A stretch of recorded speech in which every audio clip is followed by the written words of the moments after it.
there! Welcome to Motorcycles and Misfits, coming to you from the Recycle Garage in sunny Santa Cruz, California. I gestured so you could join me. You just looked blankly at me. No, I find your gestures troubling, Liza. I find your gestures ambiguous, to say the least, darling. Not Italian enough, or too Italian? Hey, let's not get racist here. I'm Italian. Yeah, Are you really? Liotti, I mean, come on. Those were definitely not Italian That's not gestures. Racist. They're known for their gestures. Are they? Yep. Sure, yeah. It's its own language. Okay. Exactly. Hey, everyone. I thought they were known for their pasta dishes. We are. This is Liza, and I am getting on a plane tomorrow.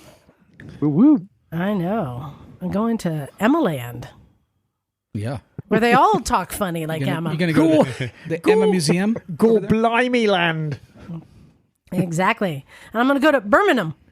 Oh, God. You might not make it out, darling. If you call it that one more time, you might not make it out. You're going to Brum. That's where I'm going.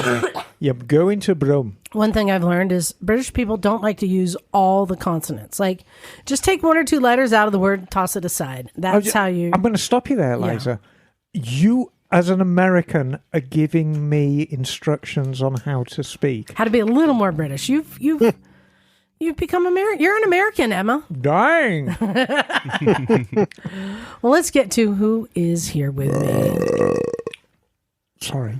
Running the board tonight. I'm actually And drinking German beer. Not It's not my making fault. sounds inappropriately. Well, I can make sounds if you'd like. Is Stumpy John.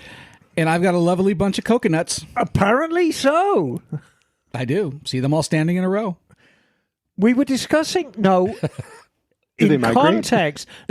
context, this was a song that John's mom used to sing to me. him Yep. when he was a tiny child, Yes. if he ever was a tiny child, which I find very hard to I was a believe. preemie. I came out kind of small. Oh, okay, very I good. made up for it, though. Yeah, I can see that.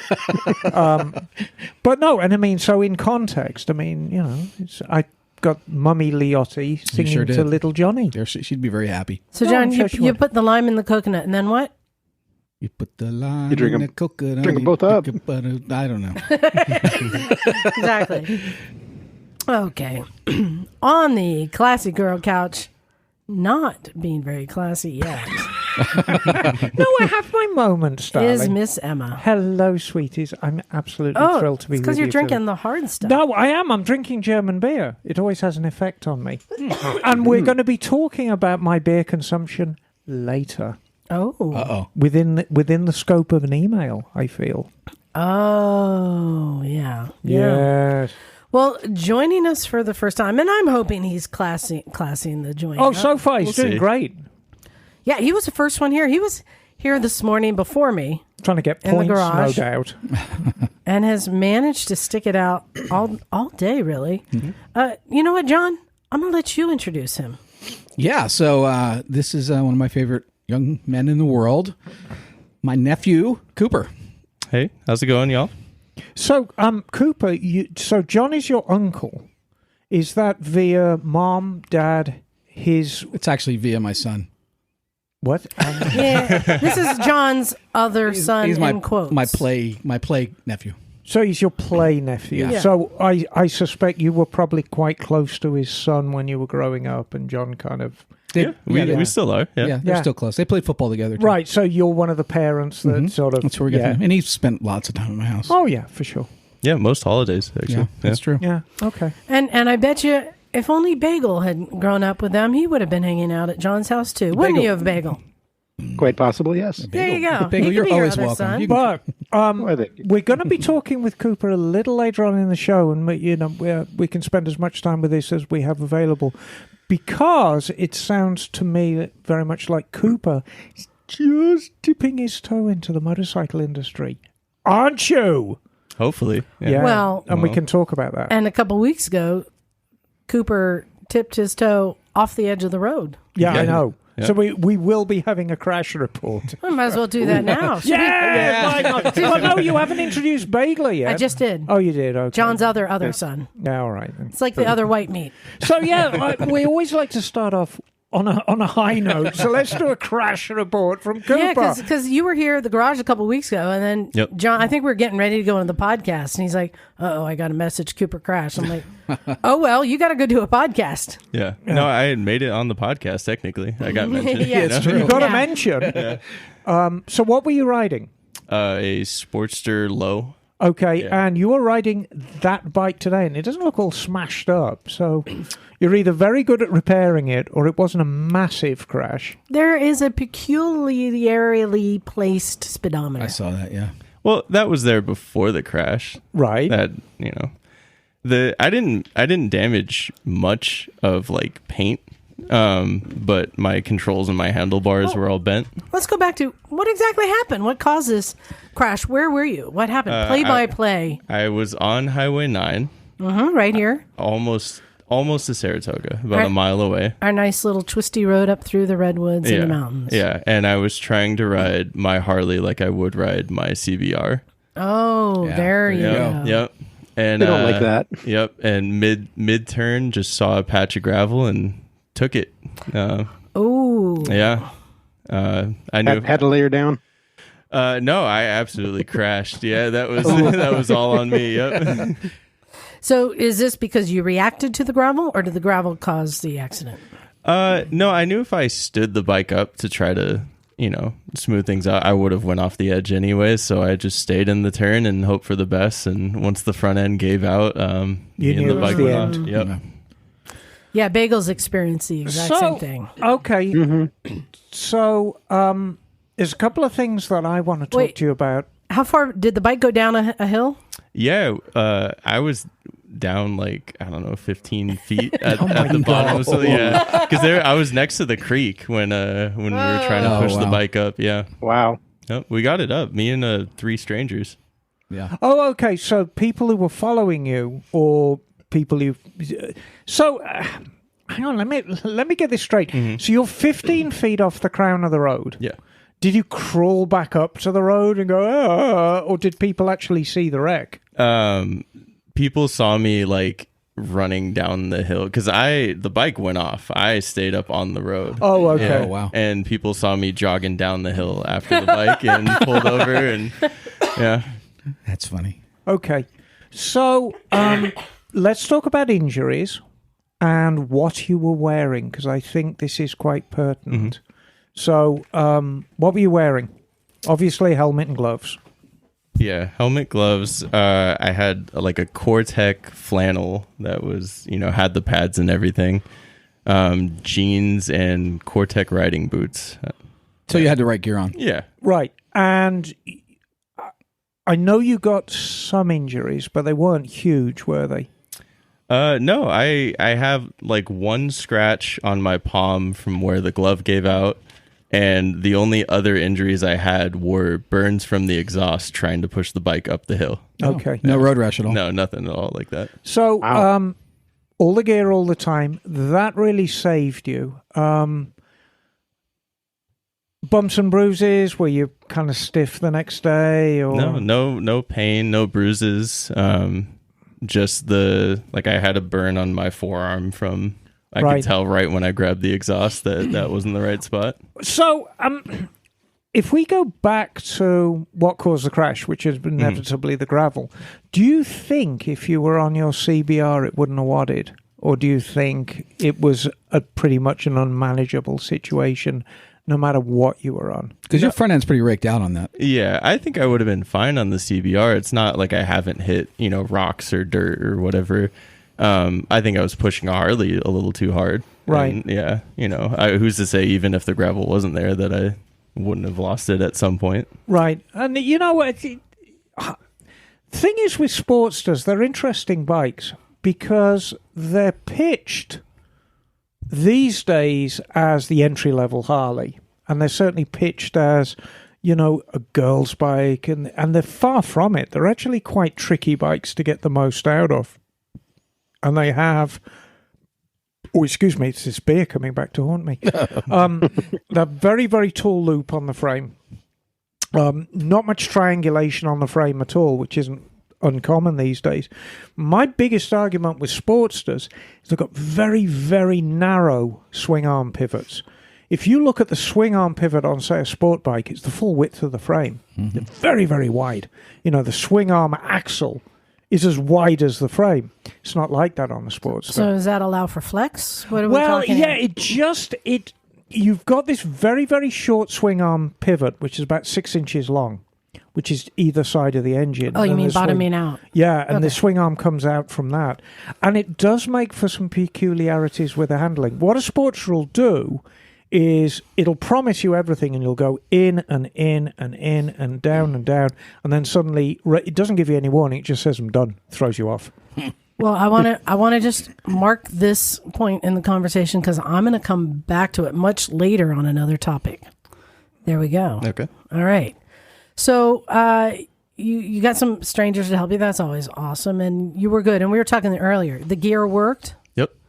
Yay. Great. Yeah. And were you able to ride your bike back from there, or did you have to beg, steal, or borrow a ride with a pickup truck? I rode it back to Saratoga because I didn't have a cell service. Right. But the handlebars being bent, pretty much, I felt like I was turning the bike left, but it would ride straight. So, That's probably not the smart thing, but I've always done it. I think that's real biker shit. and then I called for a pickup. When you limp a injured bike home, I think that's cool. So you basically limped it as far as you could until you got cell service, and then you called for a pickup truck. Yep. Yeah. Yeah. I think that's a pretty smart way of doing things.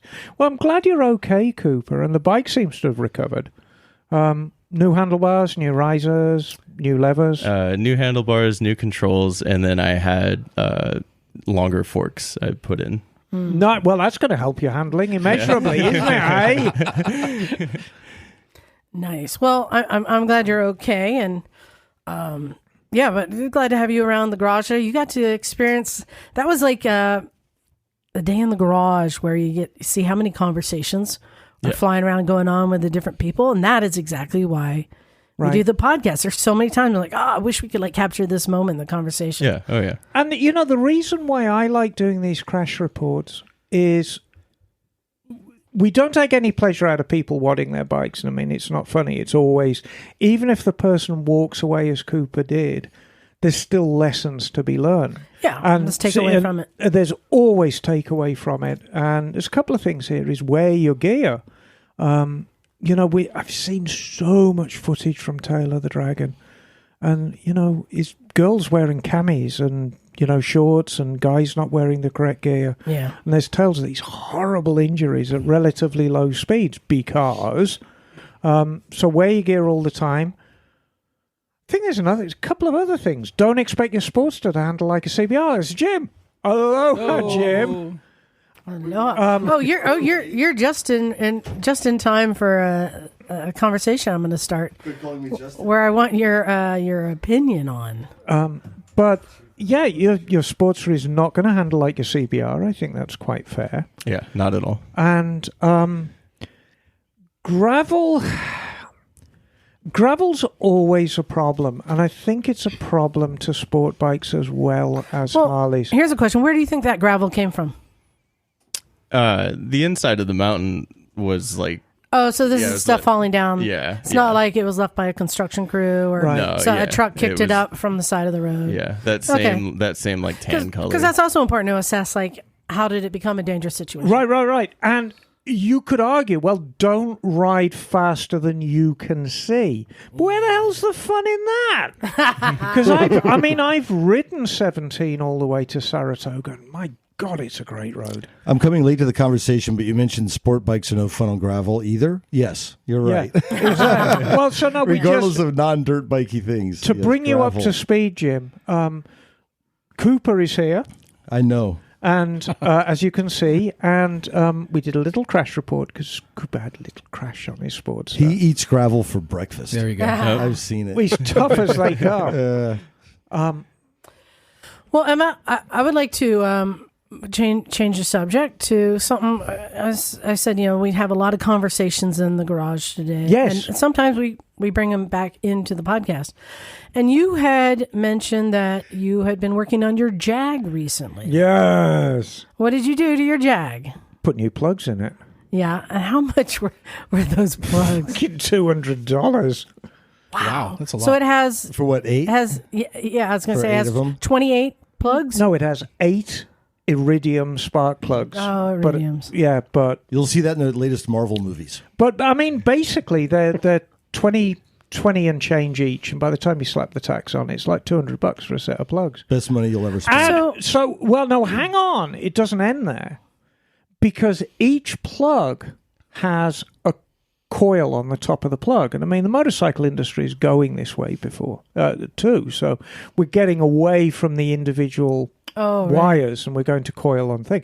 And the coil on plug is great until the bonehead who put the plugs in before you forgot to put that little smear of Vaseline or KY jelly on the boot of the plug, and then it sticks on the plug. So you pull the coil off, and you're like, God, this one's a bit stiff, and you pull the coil off, and the coil goes pop, and it's like, oh shit! And this 6-inch long rubber boot is now stuck on top of the plug, and you're like, oh. So you're faced with, I need to get that off because I can't get the plug out without even moving it. And I don't want to damage it because I don't want to add a $200 coil-on plug to the bill. So, and this applies on bikes as well because it's happened to me at the shop on bikes. So the method is you get the WD-40 and you squirt it in the middle of the boot. And then you get like a long screwdriver and you just kind of work it around the plug. And you've got to be very careful not to break the porcelain. And you kind of work it around so that the WD can... Is anyone else getting turned on by this? Yeah, and it's very sexual. Well, it's like a grip. Like and then you get the old grip. needle nose pliers. And then you just kind of masturbate it. You kind of go... pinch your nipples a bit. Yeah, you go backwards and forwards, and then it just goes pop and comes off. And I had to do that for 8 plugs. I had to do that on 4. It was very disconcerting. How many miles you get out of a set of Jag plugs? I mean, not recommended changing, but Well, the reality. I mean, 50,000 miles or something. I've like that? driven that car 30,000 miles, and I've never put plugs in it. Well, actually, I have an idea because it seems like it'd be hard to throw something like that away. And technically, they still function, and now you just got to throw them away.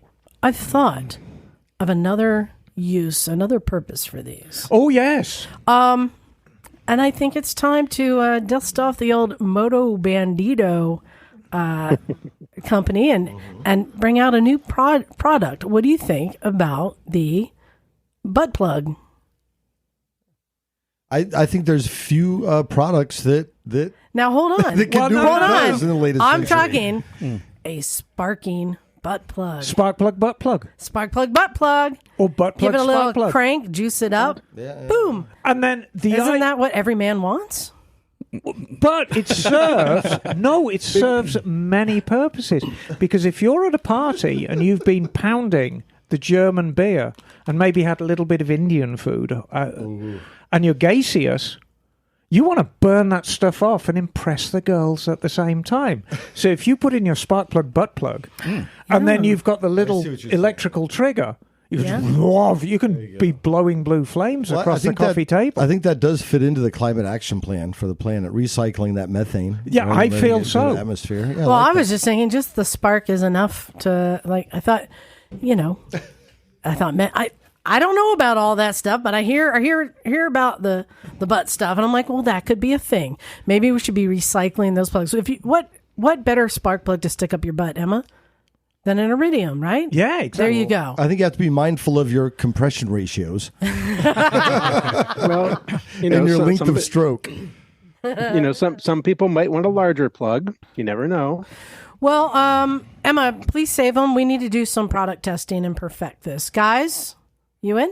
John's I volunteering. nominate Cooper. I'll be the face of this company. Oh, there we go. Thank Okay, you. Cooper. Oh, God. Okay, bend over. Your Bend your over and nickname take your, just changed from take your gravel eater trousers to off. All right. I wanted to bring something else up, and this is something that I'm going to say it annoyed me. A conversation I was having with my family who was in town, and it was the simplest question. I had cousins here who said, "So how many bikes do you have?" this is an easy thing for me to answer, right? I said, well, technically 9, but 2 are vintage bikes that aren't being ridden, and 2 are mini bikes that aren't registered for the road. So technically, I just have like 5 that I regularly use. And my mom chimed in and said, no, but one of them's a scooter. That doesn't count. Doesn't count. Well said, Dusty. Yeah, it does. Well said, Dusty. I said, well, hold on. It requires a motorcycle license, registration, and insurance, and it is freeway legal. And she goes, no, doesn't count. I Doesn't count. agree. I completely agree with Dusty. Hard disagree. Well, of Right, course exactly. you So would, of course Bagel. I had to call Bagel because I'm like, you know what? How many people think the same? They don't count. And I'll be honest, I used to think they didn't count. I also used to think dirt bikes didn't count. When I'd ask me, what kind of bikes do you have? Well, I got a this and I got a that and I got a dirt bike. Oh, those don't count. I used Right? to disagree with Rusty. I stopped that.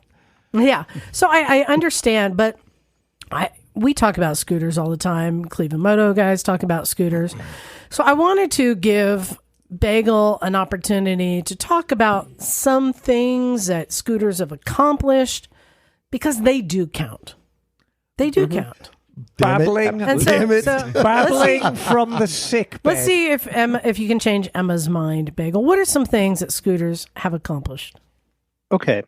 Well, there are people think scooters are slow, and that's why they don't count because they can't ride them like a motorcycle. Well, the world's fastest Vespa was ridden by a gentleman named A.D. Horrocks in the UK, which is a Vespa small frame, a vintage 2-stroke Vespa. He got it up to 122 miles per hour on average of 2 runs there and back. Are those 10-inch wheels? Yes, those are 10-inch wheels. I will say the camera it did seem a little shaky from the camera footage, but he did it. He did 122 miles an hour verified. Wow. Wait, now- what's your top speed? That's what Bagel? I'm wondering, yeah. Well, the fastest speed I've ever gone on a scooter, I think, is, I want to say, probably about 85 miles an hour. Oh, John, what will your Bergman do? So it'll do 85 all day long. It'll probably didn't. Funnily enough, the fastest scooter I ever rode was a Honda Venza 300, and that thing got up to 85 like lickety split. Yeah. Oh, Yeah, yeah. All those right, pretty so quick bikes. they Doesn't they make go them up. any good, though. All right, 120, they're- not bad. Now, I will say, though, that there are a lot of fast Lambrettas out there, too. Oh yeah. Now, one that I found that was not as fast as the Vespa, but broke 4 records on the attempt they did. He rode a Lambretta with the quickest standing start mile, which he hit at 110 kilometers per hour. Or I'm sorry, 110 miles per hour. Okay. He hit the fastest flying mile at 107 miles per hour. He had the fastest standing quarter mile, basically a quarter mile drag race at 14 seconds. And Wow. quickest flying quarter mile at 8.5 seconds. All right, Emma. That's Do pretty you impressive. think scooters count yet? No, All right, what else you got, Bagel? These are your people, Emma. I don't care. What else you got, Bagel? Well, there is another Lambretta, which is highly modified as they called it a GP350, and it was built by Performance Tuning in the UK. A gentleman by the name of Charlie. Oh, piloted- Charlie! Was it Charlie? He's a It was cheeky. Charlie. He's a cheeky monkey. That Charlie. He is. He's a And he- cheeky. Is he a cheeky monkey? I think he He is. is. And on a speed attempt that he did on an airstrip in the UK, he got it up to 142.6 miles per hour Ooh. Cheeky on a monkey. Lambretta. Cheeky Very- monkey. 60 miles an hour on my Elite just feels death-defying. Yeah. Well, take that and multiply it by 2.5 Yeah. or more. So, so there are some very fast scooters out there. And they don't come out of the box that way, but they can be made to go very, very quick. I see. They're, in fact, and this is not necessarily a modern phenomenon either. Lambretta built a streamliner when they were just starting out in 1951. Hmm. And it was piloted by Romolo Ferri. It became the first scooter to break 200 kilometers per hour in a flying kilometer in 1951. Are these all CVT? Because wouldn't that lend to No, slippage? Manual these are transmission. Okay. all manual transmission. Got it. Yep. So there's also another Vespa that I found that was built as having the world's fastest acceleration on a Vespa. An Italian gentleman named Lauro from Falk Racing built an 180cc small frame that got up to 102 miles per hour in 200 meters. That's fast acceleration. I always say I can beat anyone in a drag race for 30 feet. Yeah, well, they get up there. He could probably beat a Porsche in 200 meters. So that's pretty quick. There's also a guy who, aside from speed feats, there's a gentleman, I believe he's either German or Austrian, I couldn't tell which. His name is Günther Schachermeier. And this is a Red Bull event that he was the rider for.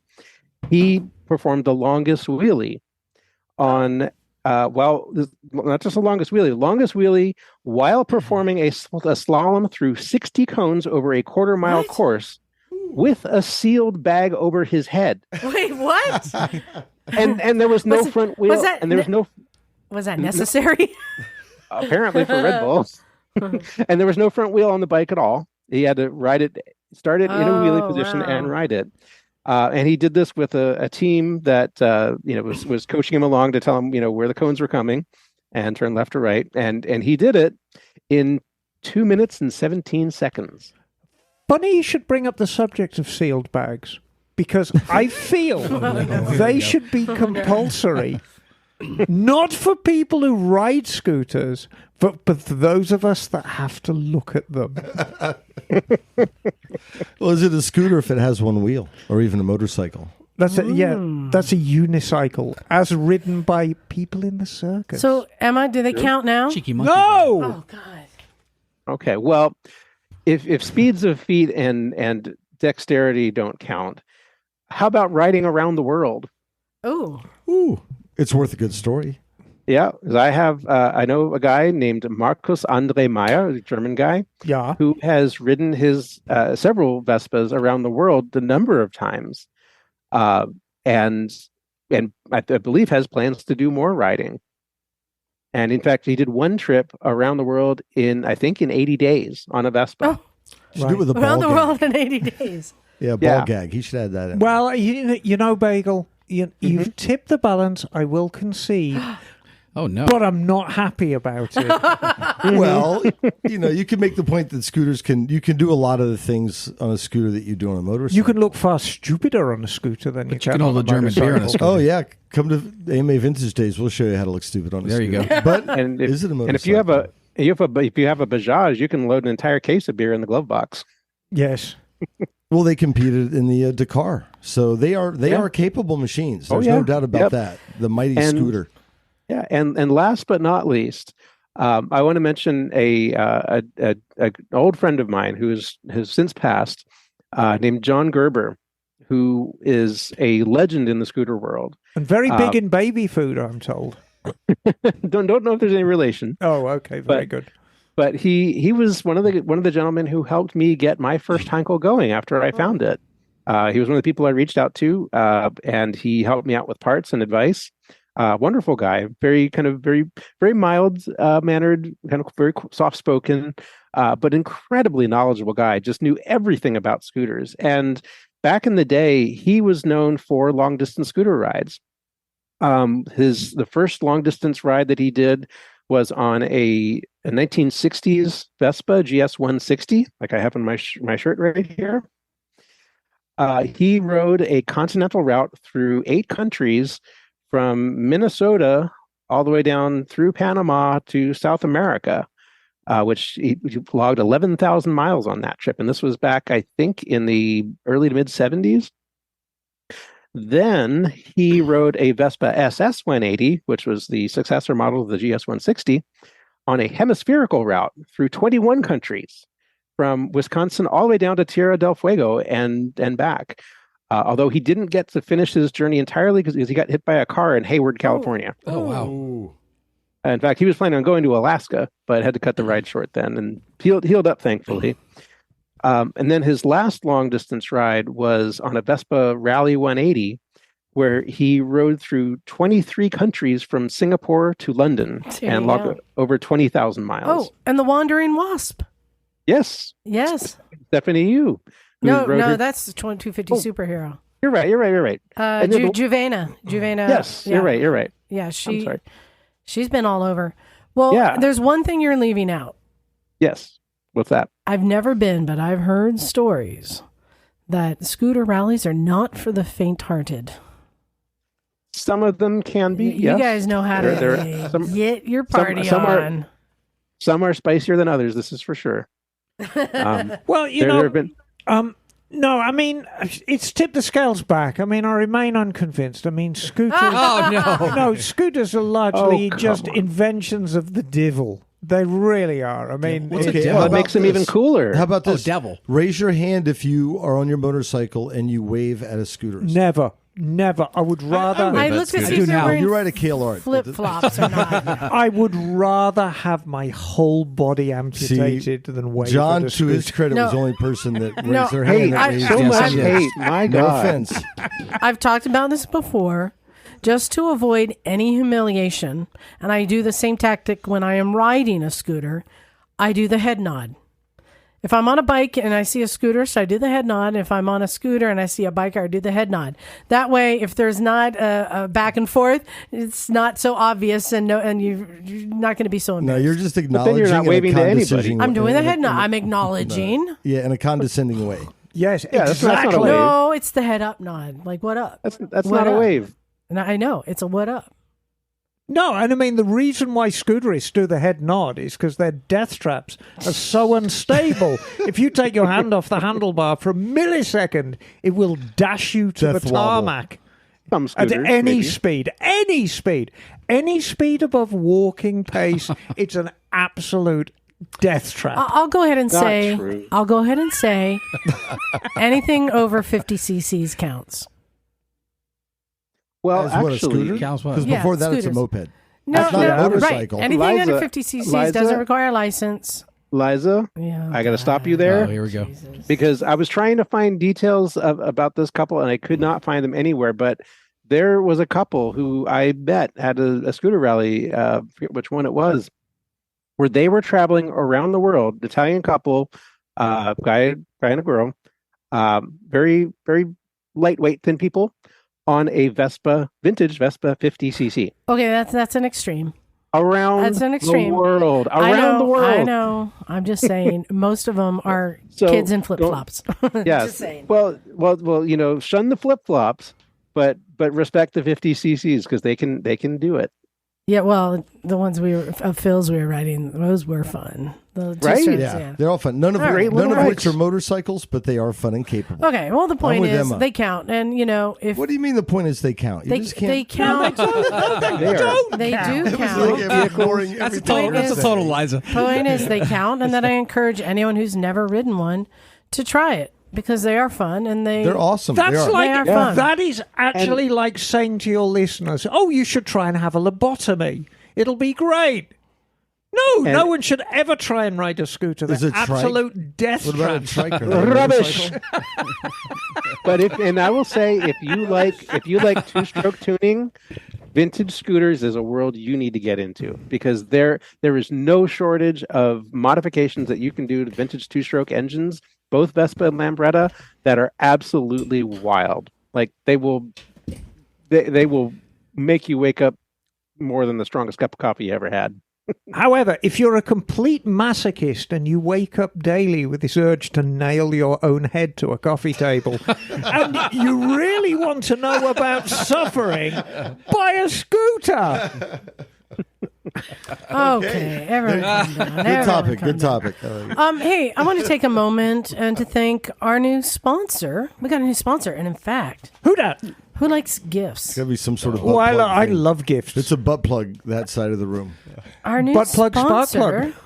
is AG1. Pass this around because they sent us a kit that everyone can take some and try it. Do you guys Is know it? it? A personal grooming device? AG1. So, I mean, Jim, you're around me Yes. enough. How's my my diet, my eating habits? Oh, it's stellar. I think it speaks to your incredible health as you go into the latter part of your It's existence. not good, and as No, I'm getting no, it's older, bad. I keep thinking I need to change my habits. It's hard. It's hard to change your habits, but AG1. I've heard them on a lot of other podcasts promoting it, and it's like got them in the back of my head. Like maybe this is that step I need to take towards better health, right? So AG1 is basically it's a nutritional supplement to give you the things you're not getting out of your hamburgers. You know what I mean? Because we do. I need to have better health. And I'm gonna try it. And I want you guys all to try it too. I will say that I did start drinking it and it tastes good. Jim, I gave you a sample of it. Yeah. It was like there was like some banana and some lemon. It doesn't look like it tastes. It tasted really good. I've had other similar drinks. Jake used to have them when she was around the house, and she would get these. I think the AG1 is a comprehensive and convenient daily nutrition kind of thing. So, Yeah.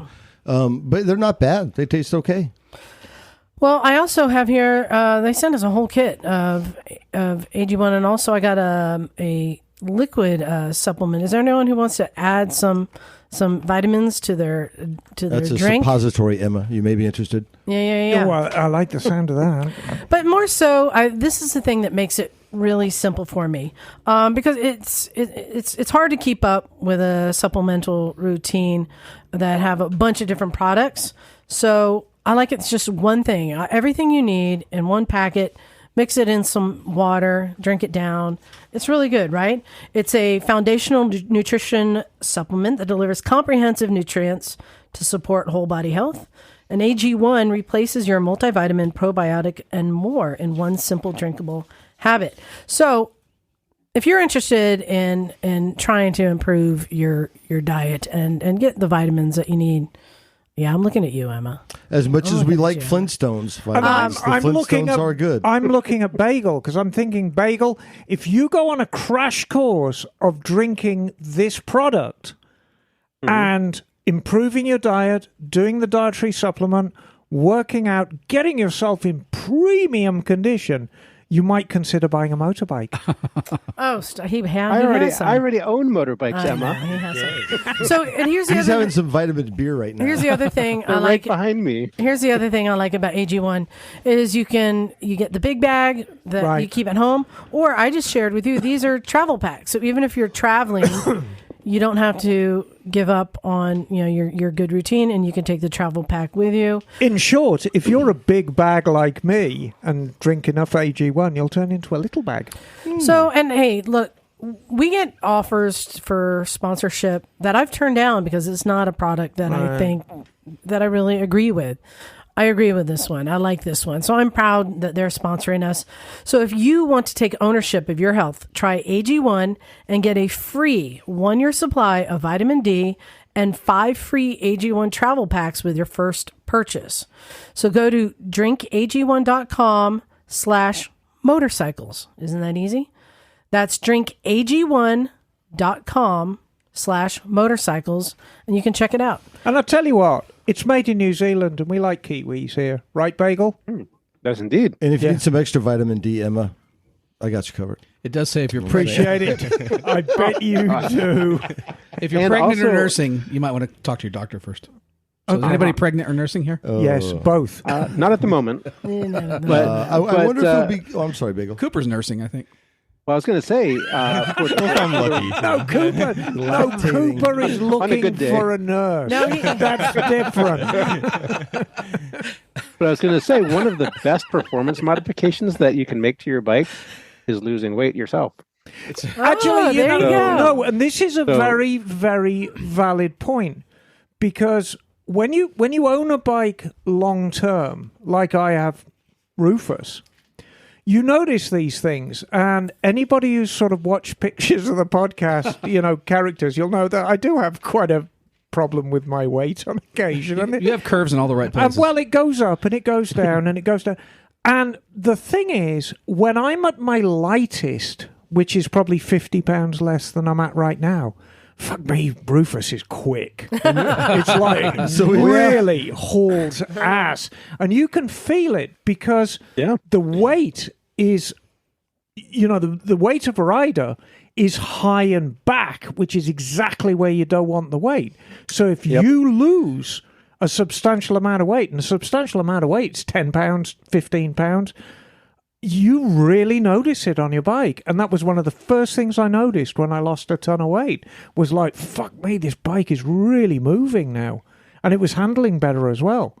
And I've realized I've taken 50 pounds out of the equation.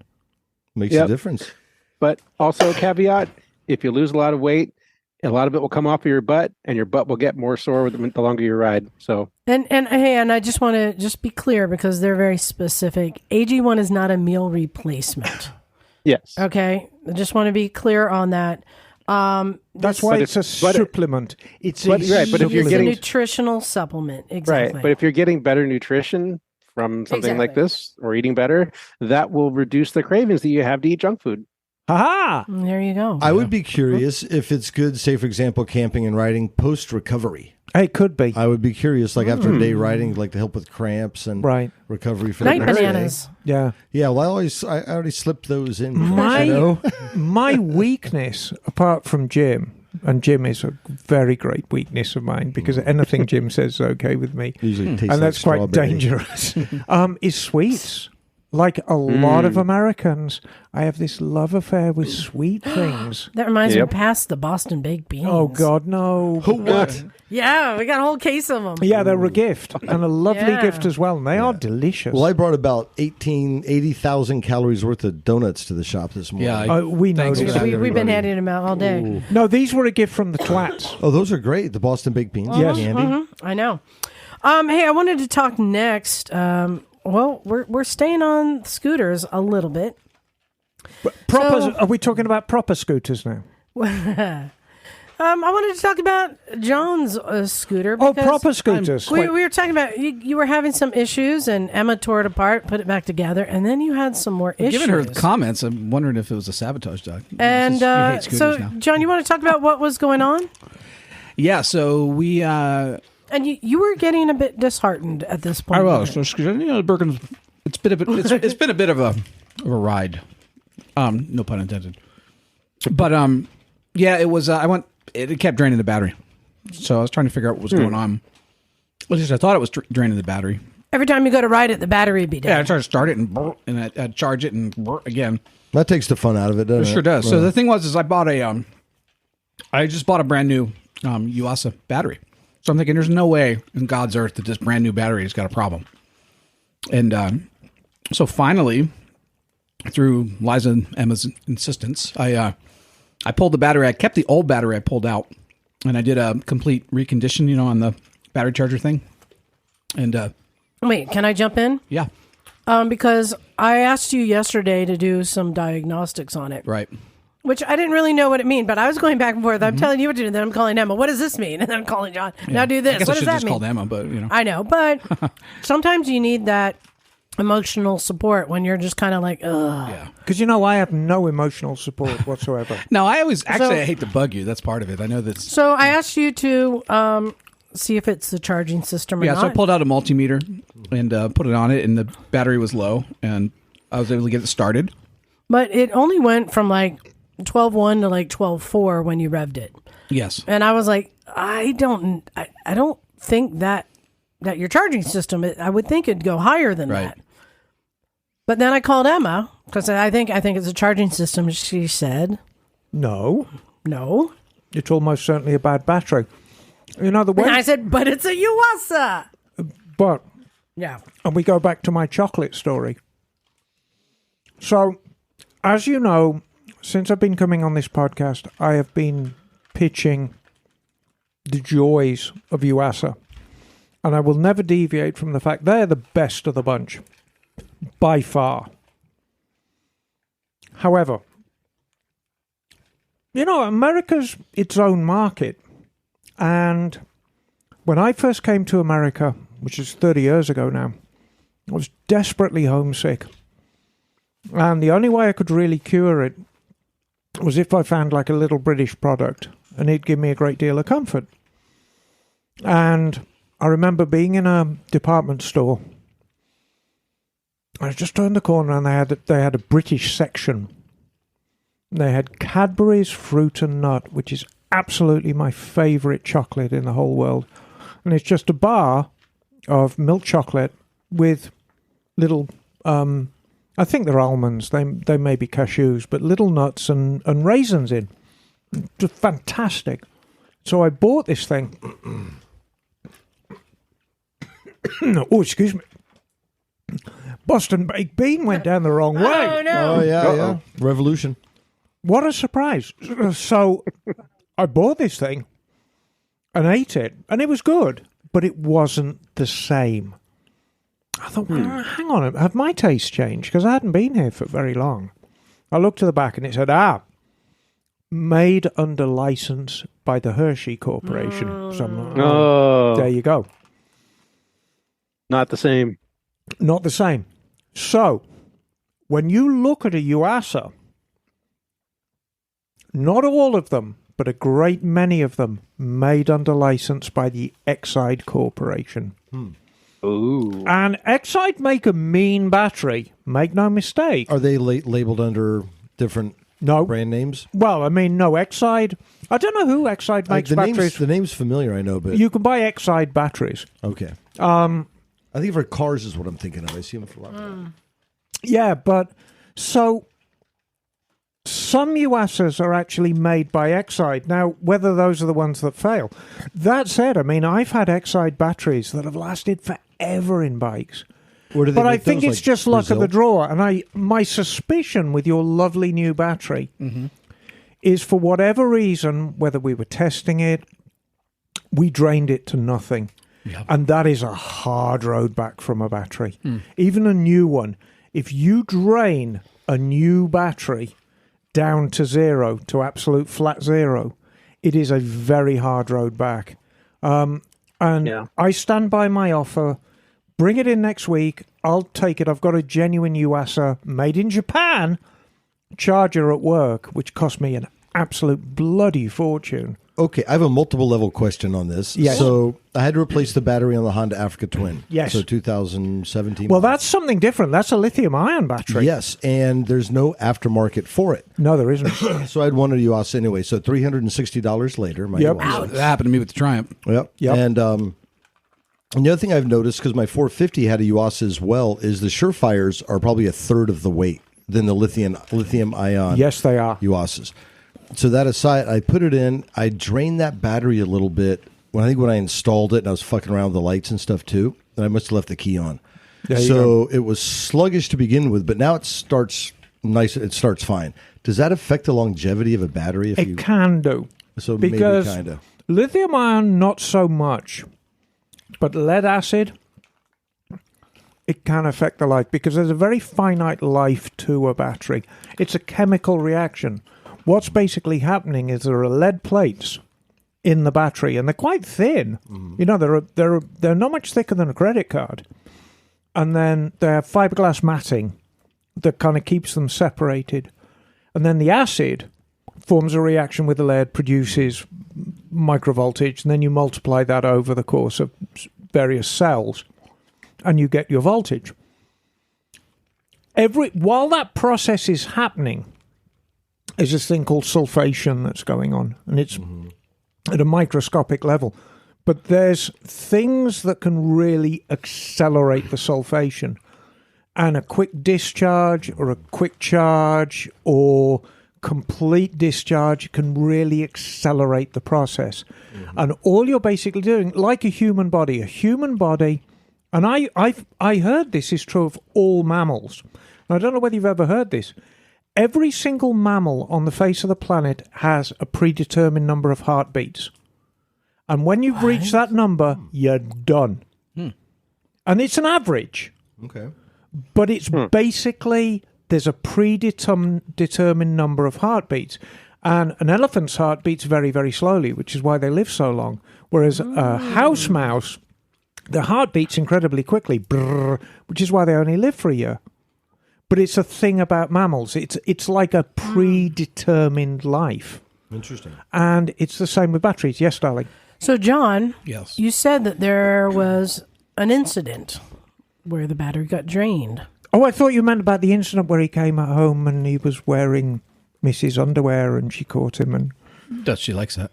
Oh, okay. Yeah. So what It wasn't that incident then? No, not with that one. Okay. you said there was an incident where it got drained. Yeah, we in all the work and we've been doing on it, it got drained a couple times. And I mean, I think that really just killed it. Yeah. So and what's interesting is I was having similar problems with my Triumph. Put a new battery in and that was draining. But in my Triumph, I found that the charging system had burnt up and there was a burnt wire. Well, it's all kind of related. And... So mine just wasn't charging. I thought yours was odd. Like, I Well, think a modern it isn't- motorcycle shouldn't do what But yours Well, did. so no, it Get really into it. it isn't. And so what we're going to do is we're going to talk about a couple of tales of woe. And I see this over and over and over again at the shop. So there are lessons to be learned. What I think happened to your Triumph, because it's got no miles on it, and it certainly didn't have sufficient miles to warrant the connections for the reg rec to be burnt up. And the wires were already green with oxidation. Right. So this was something that had happened a while ago. Exactly. So how can this happen? So a lot of times when I get a bike in at the shop, it's like crime scene investigation. It's CSI Mototown. Yep. We know the crime. So now we're going to gather the suspects, assess the evidence, and find out the culprit. And I think what happened with your Triumph, the original battery generally lasts a couple of years. If you get more than a couple of years out of an OEM battery, you're doing well. So let's go back. What year's your bike? 2011. So let's go back to about 2014. And it still has the original tires, Right. too. So not a lot has been done. So let's go back to about 2014. It's probably the original owner still. He goes out to the garage, the bike won't start. Now, he's faced with a couple of choices. He can replace the battery, but you know what? Motorbike batteries are expensive. Or he can plug in a battery tender, start the bike while it's still on the tender, pull the tender off, put the seat on, go out for his ride. And I think he did that. And I think he did that for quite some time. The problem with that, the battery is actually part of the charging system. And a healthy battery that's able to both provide current but to actually absorb current is a vital part of the charging system. And what happens is if you introduce a bad battery, because it's either old or of very poor quality, into the charging system, what happens is the alternator's going gangbusters. The alternator's like your best friend who's always like, go, go, go, go, go, go, go. The reg rec is taking all this current and is making sense of it. It's turning it into DC because your alternator produces alternating current, which your bike can't use. It can only use DC. So it's changing it into DC. That's the rec part. The reg part is it's taking this DC and it's turning it into a range that isn't going to destroy your bulbs, but is going to give you sufficient to power all the components. And that range is basically from about 12.5 volts to about 14 volts on a healthy bike. So that's what the reg rec does. It needs the battery to be an effective heatsink, because it's taking a lot of current and making it not a lot of current. And what happens is if it's got a bad battery that's not able to take the current, it overheats that component. If you're really unlucky, it will destroy the component.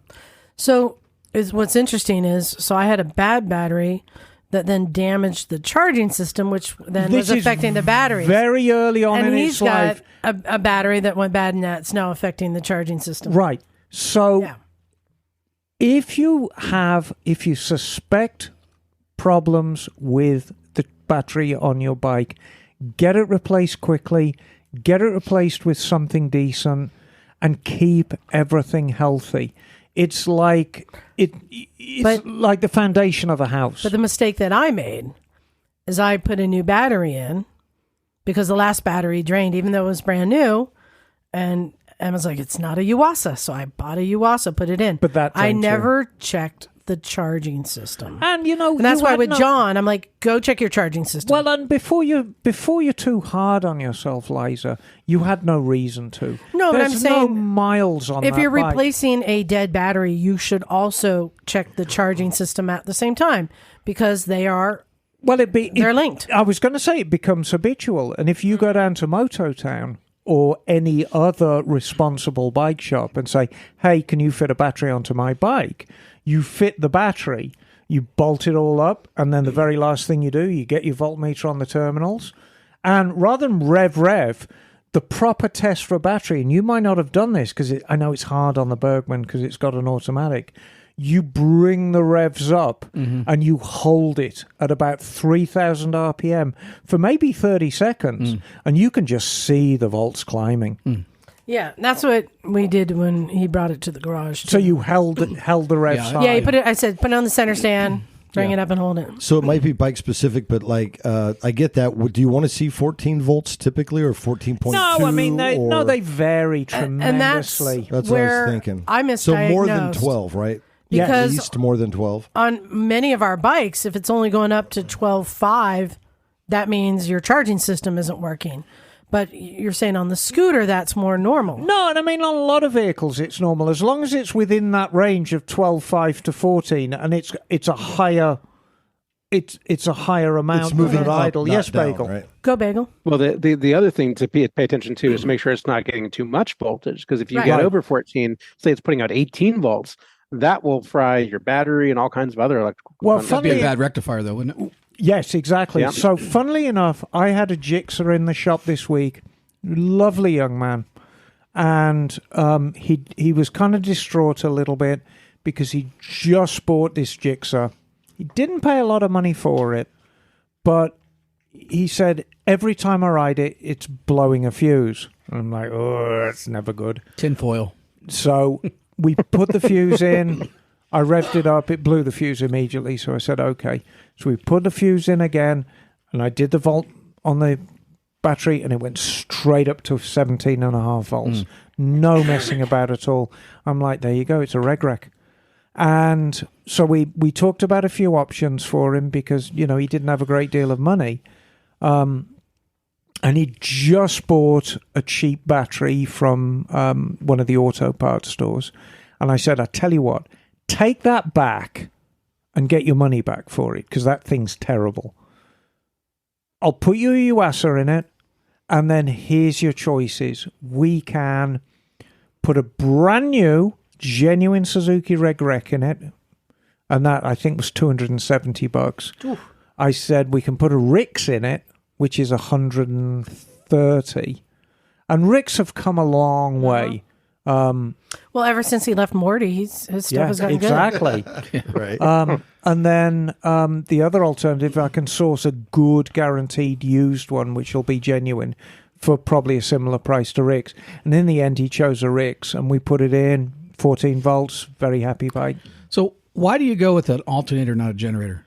Well, the alternator, it's cause and effect.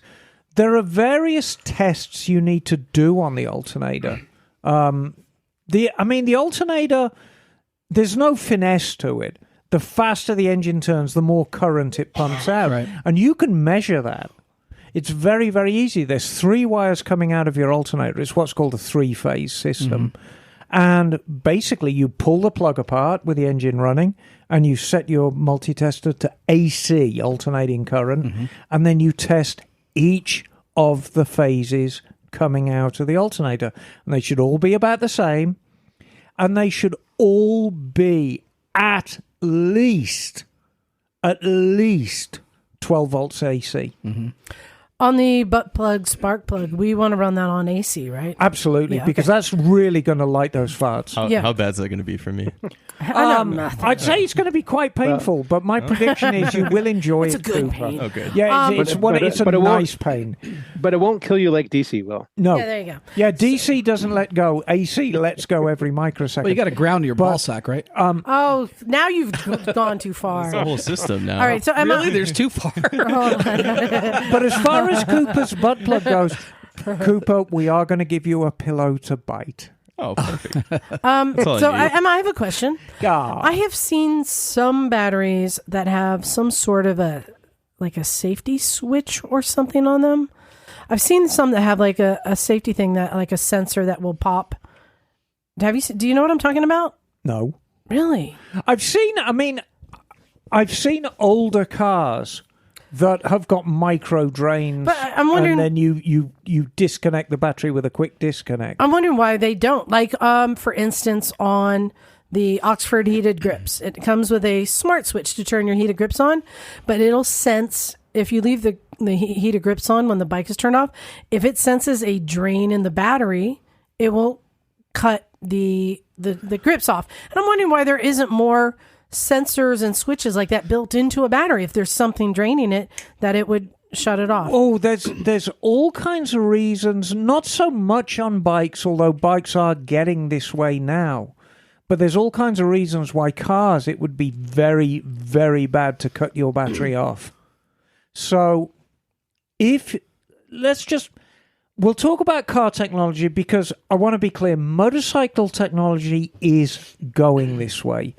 So cars have got what's called an onboard diagnostic system on its OBD, and OBD2 is pretty much the industry standard now. But it requires a memory.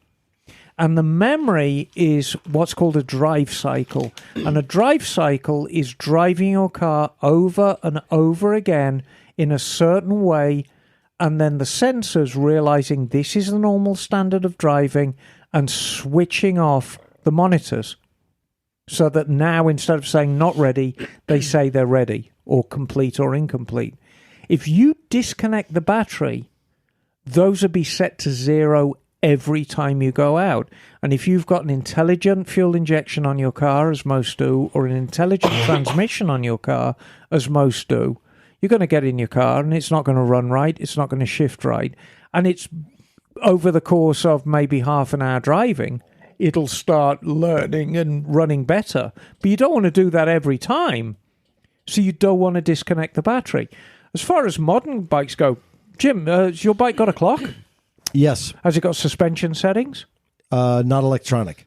Has it got mode settings for the ABS and the traction control? Traction control, power settings, yes. All that requires a memory. So if you disconnect the battery, all that's lost. And so every time you get on the bike, you'd have to set the clock, set the traction control, set the ABS, set the power control. That's why I say bikes are going that way. I remember in the old British bikes, they used to have a battery eliminator also. On Yeah, the kick bikes, right? you can do that. And that was, but you're dealing with technology that was essentially very, very simple. British bikes had a 3-phase alternator, but one of the phases, or should I say 2 of the phases, were joined together. So there's only 2 wires coming out of it. And then it went to a very, very simple rectifier. And then they didn't even have a regulator. They had what's called a Zener diode, yeah. A Zener diode. Right. And what the Zener diode does is it shaves off any of the volts above 13.5. So I just pulled up, this is a lithium-ion motorcycle battery, and see it has a restart technology. Oh, right, okay. That's why I'm wondering why this isn't. Can you read what that I've does? seen this, So, yeah. no need for jumper cables. Just simply press the restart button to start your bike and drive away. Restart technology intelligently monitors the voltage and will put itself to sleep if it senses over discharge. Offers a full onboard battery management system, including functions such as lithium cell balancing, low voltage cutoff, over, discharge, overcharge, and temperature projections, shock and vibration resistant, making them perfect for racing. Yeah, so it's built into the battery. integrated into the battery.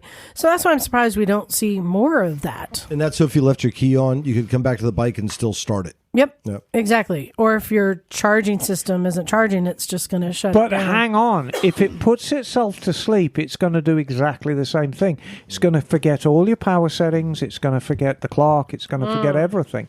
So that's the disadvantage. Okay, yes, yeah. Bagel. Well, I was going to say, not all bikes lose their memory if the battery's disconnected, though, do they? Because I'm pretty sure that the Vespa GTS will retain that information. I mean, the clock will get reset, but the ECU, I think it has a flash memory where it will store those settings, even if the battery is disconnected. If it's got an internal battery, it will. That's the only way to do it. Well, no, flash memory will stay set even if the power is off, I Really? believe. Yeah, Okay. it will. But It's like a in thumb order- drive. Right. And in order to reset that, what you do is you disconnect both battery terminals and touch them together. Yes. And that will then reset Yeah, so all that's of the based settings. that's based on diodes, and the diodes get charged up, and then you empty the diodes by touching the terminals together. Oh, okay. And there is a certain amount of that. I've got this thing. I'm not going to get off into a big kick against lithium-ion batteries for motorcycles because it is going that way. Jim's was the first production bike by a Japanese manufacturer to have a lithium-ion battery. And there is a reason for that. They're incredibly difficult to deal with. I had the lithium ion where you had to buy the special charger, and it's very expensive. And To make it as brief as possible, and please forgive me, I talked about this before, so at risk of repeating myself. The advantage of a lead-acid battery, whether it is the type that you fill up from the jug and is kind of opaque and you can see the levels, or the MF type, the maintenance-free, which is the black box that we're all familiar with, but they all basically work it's the the same. KLR of the battery world. Right. And the advantage of that is you can discharge and charge them very quickly. And they, to a certain extent, they'll take them. We already established this does have a bearing on the life, but if it's within certain parameters, you're basically fine. It's a tough battery. Lithium-ion batteries are actually quite fragile. They're perfect for things like your phone, because your phone's always on. It's sitting in your pocket. And it's in a constant, slow state of discharge. I found it didn't always have the cranking amperage I needed to get a bike. It had to start quick, or you were going to run out of juice Exactly. quick. And it doesn't like a fast discharge either. it doesn't like a fast charge, and it doesn't like a fast discharge. You think about your phone, which has got a lithium-ion battery. It's a very slow discharge. What do? You plug it in at night, and you charge it overnight. It's a very slow charge. Yeah. Now, you don't get that with a bike. You press the start button, and immediately you get this massive amount of cranking amps being pulled out by the starter. Now the bike starts, and suddenly it's boing. Yeah. It goes up, and it goes through a great change in a short space of time. Meanwhile, the lithium-ion battery is having a fucking coronary. Yeah. So I'm curious, since, like Liza said, bikes are going this direction. I have two bikes now with lithium-ion, the 450, the Honda 450 and the Africa Twin. And they were both designed for it. Yes, and a couple of things. One is, if you have lithium-ion bikes, you be more mindful of putting them on a battery tender? I assume so. Yes. Oh, absolutely. You need a proper lithium-ion battery tender. They don't lose a charge over time like lead acid. They will hold their charge longer. Okay. But and they're lighter. Well, should you be doing maintenance? Because I got two of them, or not? Just start it every now and then. Yes, start it every now and then. Ride it. They'll hold their charge for a long time, but they just don't like a quick discharge if you have a hard starting bike. Yeah. Okay. And or a slow discharge over a long time. Yeah. Yeah. My other thing is, when I got the battery for the 450, they didn't have the UASA, so I had to get a Firepower, Surefire. Yeah, that's fine.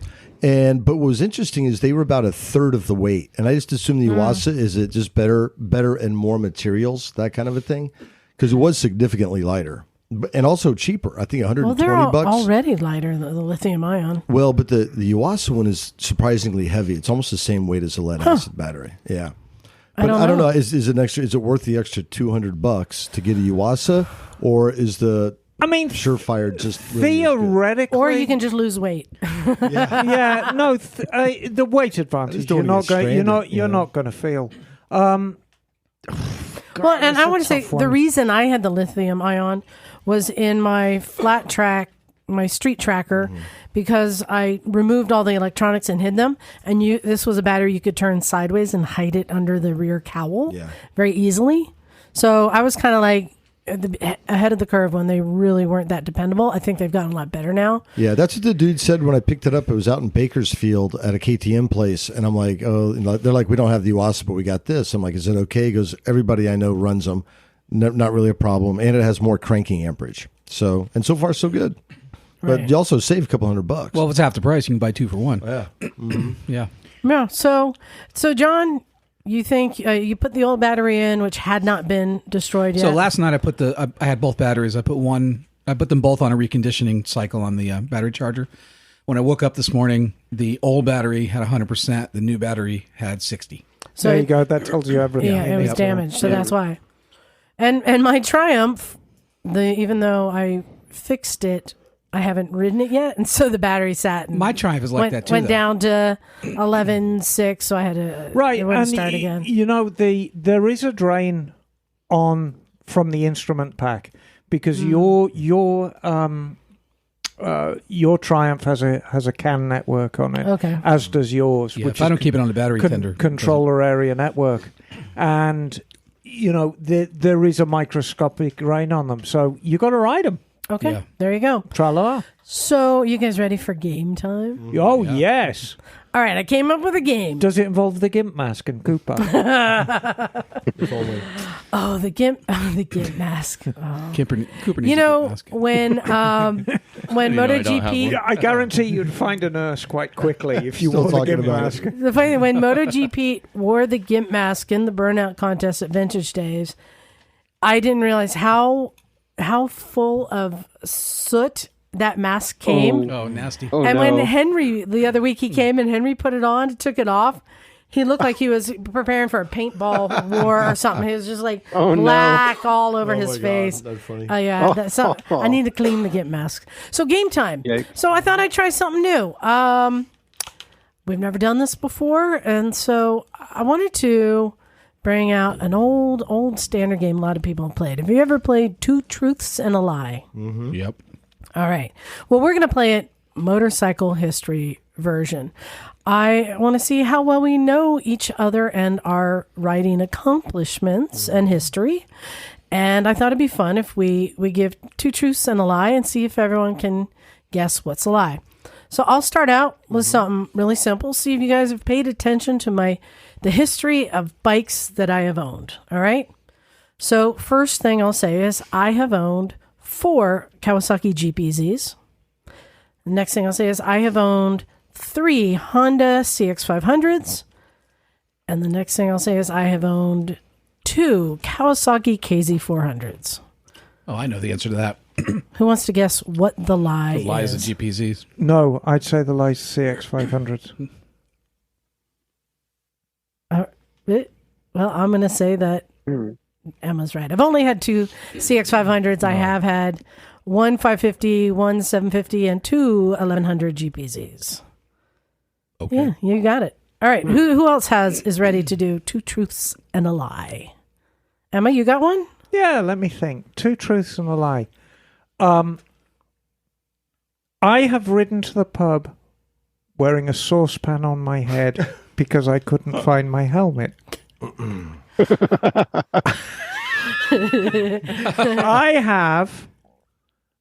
I have done 120 miles an hour through a suburban neighborhood on a Suzuki two-stroke.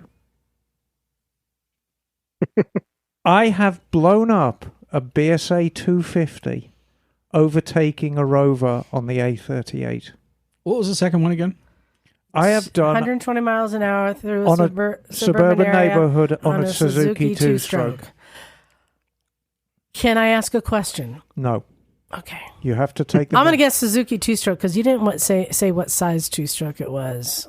You know what I loved back in the day. Yeah, so I'm going to say two-stroke? Because I can totally picture you with a pot on your head. What was the third one again? So I went to the pub wearing a saucepan on my head because I couldn't find my helmet. And the handle was facing backwards. I have done 120 miles an hour through a suburban neighborhood on a Suzuki two-stroke. I blew up a BSA 250 overtaking a Rover on the A38. I'm going to say you only did 110 on the two-stroke. Anyone got a guess? I'm going to go number 3 is the lie. I'm going gonna say number 3. Number 2 is the lie. Cooper. Right. You know what? I'm going to go number 3. Number 3 was the lie. It was a the Range Rover. Vauxhall Victor. Had we heard Vauxhall, would have been a different story. But I did indeed blow up my BSA B25 overtaking a Vauxhall Victor on the A38, and I was very, very upset about it. And it was a bad blow up. I mean, the bottom of the engine was gone. There was a rod hanging out through the bottom of the engine. There was metal cornflakes. I went to the pub, the Green Man at Middleton, wearing a saucepan on my head with the handle facing backwards. And I didn't add that I held it on with tape because I couldn't find my helmet and I wanted to go to the pub. Because that's a spec. That's right. Yeah. And as you all well know, I was very, very much into GT 750 Suzukis. And I was young and mad. And I'll tell you what, if you bought a GT 750 Suzuki and put expansion chambers on it, those fuckers flew. All right, who else has got one? All right, I'll go. Oh, you got one? All right. So, my first ride was a Italian masterpiece.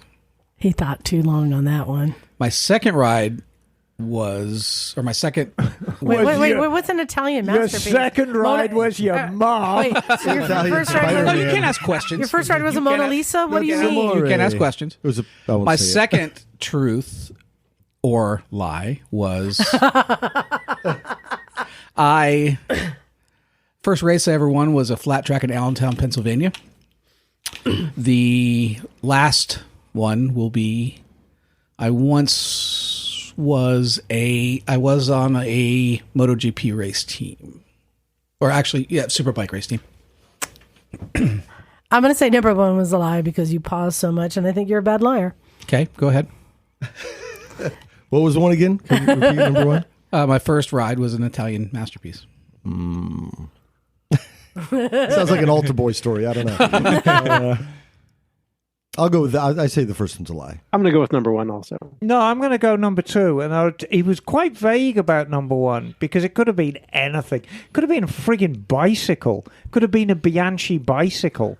Didn't have to be a motorcycle. All right. Usually when you lie, you put in too much.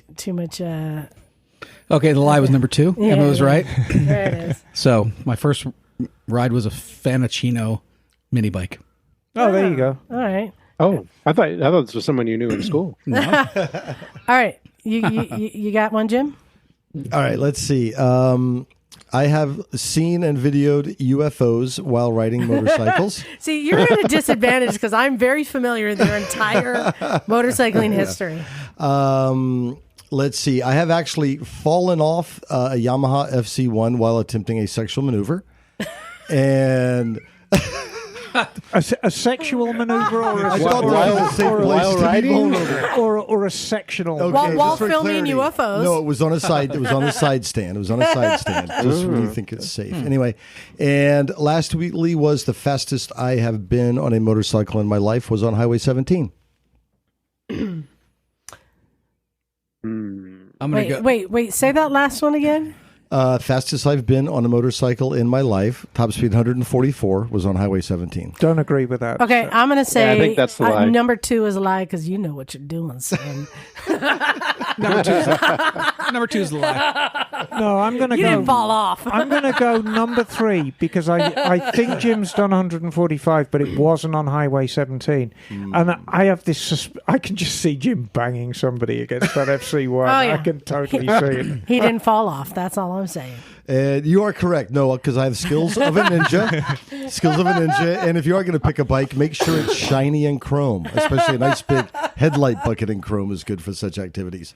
No, 144 was going through Scotts Valley on the Gixxer. Yeah. Oh, wow. Okay. It's a nice little straightaway. It is actually. Yeah, I was going to say it's a that's lovely the spot. Yep. It's a lovely little spot as you come down. And as soon as you get past that turnout, there's no cops. So, and if they do, they're just like, I'm not chasing them. And then whatever the other one was. So it was number 2. I'm crushed. Oh, yeah. Yes. No, like a can't ninja. hide anything from Like a ninja. The day's still young. Bagel, do you have one? I do. Number 1, I have ridden a Vespa in all 50 states.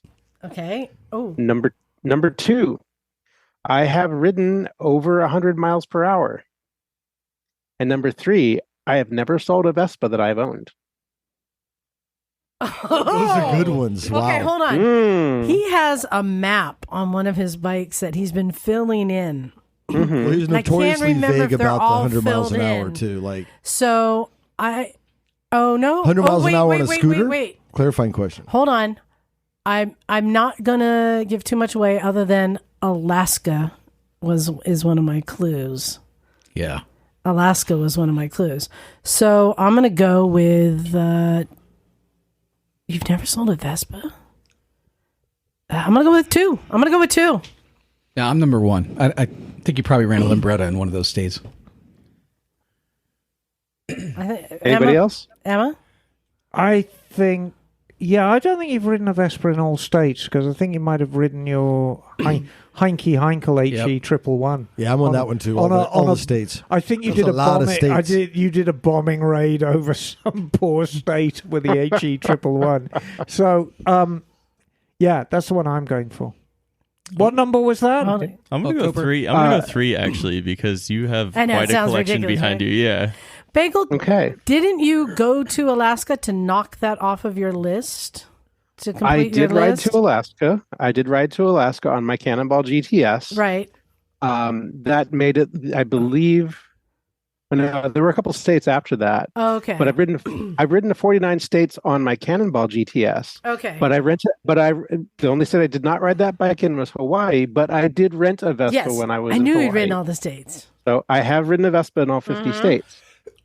I have ridden over 100 miles per hour, but it was not on the scooter. It was when I was test riding a Zero FXS. And I have sold one Vespa that I've owned. Oh, that Cooper was got it. That was the 1963 VBB that I had bought, and then saw a post years later from the original owner on Facebook saying, I don't know where this bike is now. I lost it years ago and I would love to find it again. And she posted a picture of her with the bike that had white Vespa with red wheels. And I was like, that's the same bike. And her last name was the same name as the guy who sold the bike to my friend, who I bought it from. So I knew that was her bike and I had to sell it back to her. So, but otherwise I have never sold a Vespa that I've owned, but I did sell that one. All right, we've got one left, Cooper. All Two right. truths and a lie. All right. 1, my first accident was slipping on gravel. So we got him as that his first accident. 2, Okay. I've ridden 3 up. Which Okay. Also very unsafe. Huh? Yeah. And 3, I've ridden a motorcycle through a house. Like door to door. Oh, that's like Animal House stuff. Okay. So you said your first accident was on gravel. I think you've had an accident before. So do I.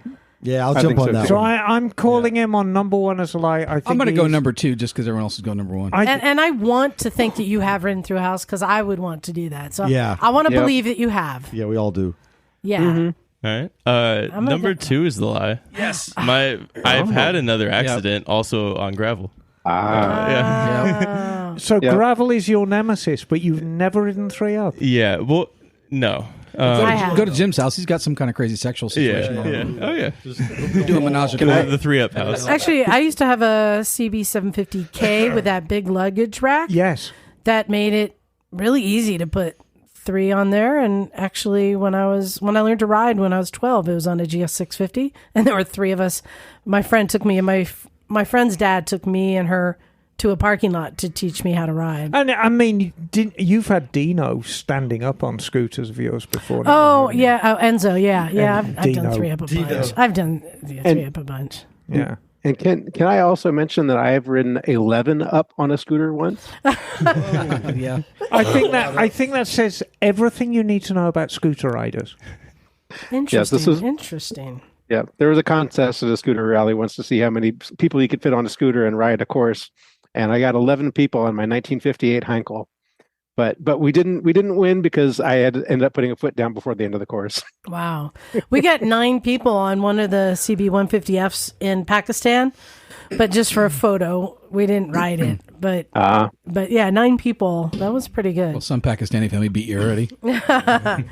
So I wanted to talk about something. And Jim, I think I'd like your input on this as well. We were having a conversation today in the garage that feels like things are changed and shifted a lot. And Mike McCarthy was here, and he said, man, the first time I came here, there was, Kat and Marie in bikinis in the swimming pool, and like there was always like fun stuff going on and hot chicks. And it's like, well, that really hasn't happened in a long time. And I'm thinking about like, well, Megan's grown up and has babies, and a lot of the kids got girlfriends and jobs. A lot of people are coming around. In fact, we're sitting around most of the day today. A lot of resources, people ready to help anyone. And we did have a nice young man named Zach who came by with his mom. He's heading off to college, and he has a bike, and he came down to get gear because all he owned was a helmet. So he and his mom were just so pleased that he got fully outfitted. Awesome. But we were sitting around with not much to do. All we had was Cooper in his banana hammock. Yep. Yeah. I was doing my best. And we were like, times have changed. A lot of people aren't just coming by. A lot of people aren't needing help. Now, also, I don't advertise the garage because we can't have too many people. It's always been a word of mouth. But definitely the gang isn't coming around as much. Charlie and Mike are racing and teaching and just, and we were talking about what would be the next step, the next evolution of the garage. What do we do? Because we still want to be a resource for the community and help people. And I had proposed the idea to Emma that maybe we should start offering classes. Like when we did the first aid class. Maybe that should be like, every 8 weeks we offer a first aid class. People can sign up. Emma, what would be some classes that you would want to? I mean, we've done tire changing. Yeah, we can do tire changing. We can do oil changing. We can do just general maintenance. Valves? Just checking your valves? Yeah, checking your valves. I mean, there's a variety of things that we can do. But I'm struck by how lively the garage used to be, and I'd love to see it like that again. So I mean, we're open to suggestions from anybody. I mean, what would make you want to come to the garage on a Sunday and just hang out? Well, aside from the fact that we're really cool people. I brought donuts. There you go. There's a couple different things going on Bagel's here. got his hand up. Well, I was going to say maybe it's not a question of how attractive the garage is, but maybe just that people don't know about it. And one of the things that I remember that people used to do a lot was go up to the UCSC campus and put notes or cards on bikes that were sitting there and say, hey, if you need help with your bike, come to the Recycle Garage. And we got a lot of people who came in that way. Yeah. Well, so maybe we need to do a little bit more seeding of people, of riders out there, and get the idea in their heads. There's 2 different measures of success. And full disclosure, I had a wonderful time hanging out in the garage, different people kind of dropping by. There was a few at a time. Cooper was here the whole time. It was never boring. There was always different conversations, different people going on. And that's fun. But some people are like, it's so lively when there's like 30 people here having a good time. But then I told John, I'd be just as happy with 3 people learning how to clean a carburetor. To me, that's another measure of success, So I'm just seeing, Jim, what do you think? What are some things should we try and advertise and get people to show up, or should we just try and like offer some classes, or is there or rides? Maybe we should turn it into rides. Yeah, I mean, I don't know the answer. I think it's always been a somewhat organic thing. And when you start trying to generate interest, I don't know, it seems a little just not the right does. vibe. Like the one thing I've always been proudest of here, Jim, is that, as you say, it's such an organic thing, and we don't really try.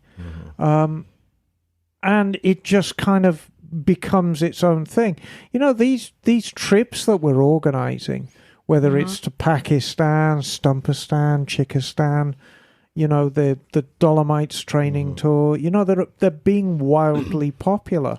Yeah, and that maybe that's the kind of shift that's happening, because the garage, Liza will tell you, it's always evolving. It's never been the same, right? And we used to do a lot more, like, I'll say, different, just as fun stuff, more chariot racing, more mini bike racing, more dangerous stuff. And it was a different vibe, but at the same time, that was a whole different set of people that have grown up and moved on. So I think it's we just keep doing what we're doing the whole time, and people ebb and flow as usual. So that's my take. But shifting to all these trips, I think is really cool, because now we have all these trips internationally that never used to happen. But that's because there's two things going on here. There's the Recycle Garage, which is the place, and the Misfits, who we are.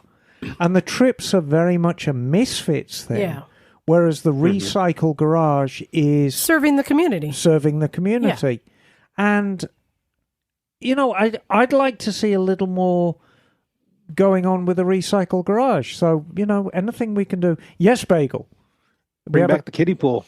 Yeah. I will the kiddie pool. They will I come. will strip down to my brassiere and knickknacks and sit in the kiddie pool if it'll bring people in. In fact, I am quite prepared to put on a fruity pair of stilettos as well, as long as I don't have to dunk them in the water. So I want to go back to what Bagel said. It's funny, as I get around, and like I was at the Triumph shop recently and talking to the service writer, and people just don't know about what we do here. And I think there's nothing wrong with having some cards that say, hey, here's who we are and what we do. Come by. I just think building community is a good thing. And we have a lot to offer to the motorcycle community. Yeah, and especially if you leave it on bikes that look like they need some work. So when the garage started, it started with long-term projects. We would take donated basket case bikes or really cheap bikes, and it would take maybe 6 months of somebody coming in every weekend and learning how to rebuild and go through the whole thing. That's how Doug started. That's how Kat started. A lot of people started. Megan with these project bikes that they had to constantly work on and fix. And I had the Honda 350. And yes, Jim. But that was at a time when we only had a handful of people coming. But then when more and more people were coming, I started getting rid of my project bikes because there was too much going on. There was too much. So maybe it's time to go back to having a project bike, which can also be used through teaching. Yeah. Restoration processes. Well, we know we have a KLR. Yeah, we have a project bike. Yeah, you do. But it might also be like a community. Maybe it'd be fun to take a basket case, a community, and put it on the lift and let everybody kind of take a thing. And maybe Emma, when someone shows up, it's like, hey, you want to jump in? Do you want to learn how to clean carbs, or do you want to learn how to polish aluminum, or do you want, all these different learning opportunities? What do you think, Cooper? I mean, you've started coming around a little bit here and there, but what? Any thoughts about this? I mean, I like the idea of having a project bike, like even something like that, because it's not like you have to show up with something to do on yours. You just want to come hang out. And I think that's how I first started coming around, like when I showed up, there was a bunch of people taking apart their bikes asking for help. And so, it's not like I have to disassemble mine in the parking lot. And what you'll find is, as you get embroiled in the industry and become a fully fledged mechanic, what you do here is very, very different to what you do at work. I never really have to make a conscious effort to separate Mototown from this place because it's very, very different. Yeah, definitely. And you'll still want to come here. If I was given a choice between giving up my shop, as great an income as I get from it, or giving up coming here, I'd continue to come here. Well, the other thing I think that's important is the wrenching's cool, but I know the reason I still come is community. You know what I mean? I don't work on motorcycles here anymore. I do that at home. But I come here like I came down when you opened this morning, Liza, just to hang out. So I think if you can build community here, that's a lot of time people new to motorcycling are looking for friends, right? Because so many motorcyclists have this established community. Yeah, we were so putting say, on Ayresburg Rodeo and that's fun. Yeah, showing Cooper and was Christina. Mm-hmm. And check this out, right? Yeah, and I've met people like in Sunnyvale riding around that they don't know this is here, and so it's easy enough to tell them. But that's the word of mouth has always been good. But I would like to, Emma. Maybe let's look at putting together some classes that we can promote to serve the community. And the other thing that's kind of dead right now because no UCSC and the high schools are back in right now, so it's a sweet spot here in town. Summer too, yeah. It's a great time to be in Santa Cruz. But pretty soon students are going to be coming back, and that's where a lot of people seem to come from also. Do you see? Yeah. Well, so the future of the Recycle Garage, we'll see what it becomes. Or maybe just bring the baby pool back. Yeah. So we've got some emails to cover, and this one is an audio one. So is it an audio or is it an audio? Well, is it odd? This one is from Sam, and he says, "Is this a good noise?" He says, "Hi, gang. I have a question about the film Reappear, a delightful piece that I discovered from a previous Santa Cruz Moto Film Festival. The movie's on YouTube now. It's Reappear." He says, "The guy in the film restored his dad's old motorcycle, and when it's running, it makes what to me is an alarming clunking noise and about once a second while idling. What's making that noise? And did a lot of old bikes really sound like that?" So Emma, I'm gonna play you this noise. There's also some background music as we get to that, but let's hear the bike running. Let's see. All right, I'll tell you when it gets to that clunking sound. And this is I want to say like a 1950s bike. All right, we're coming to it, right? That he restored out of the garage. It's really What kind of touching bike? film. Hold on.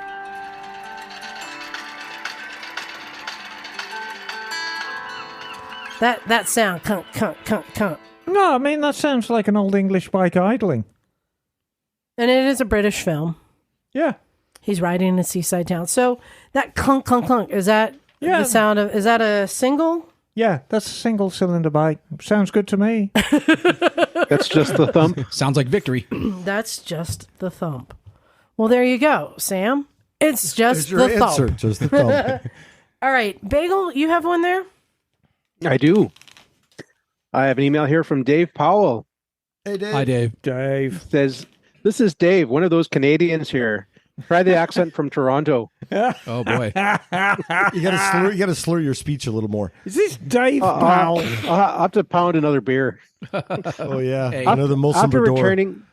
after returning from the Motorcycles and Misfits Dolomites training tour, and had a spectacular time with Emma, Nancy, Mouse, and Kat leading us through the trip.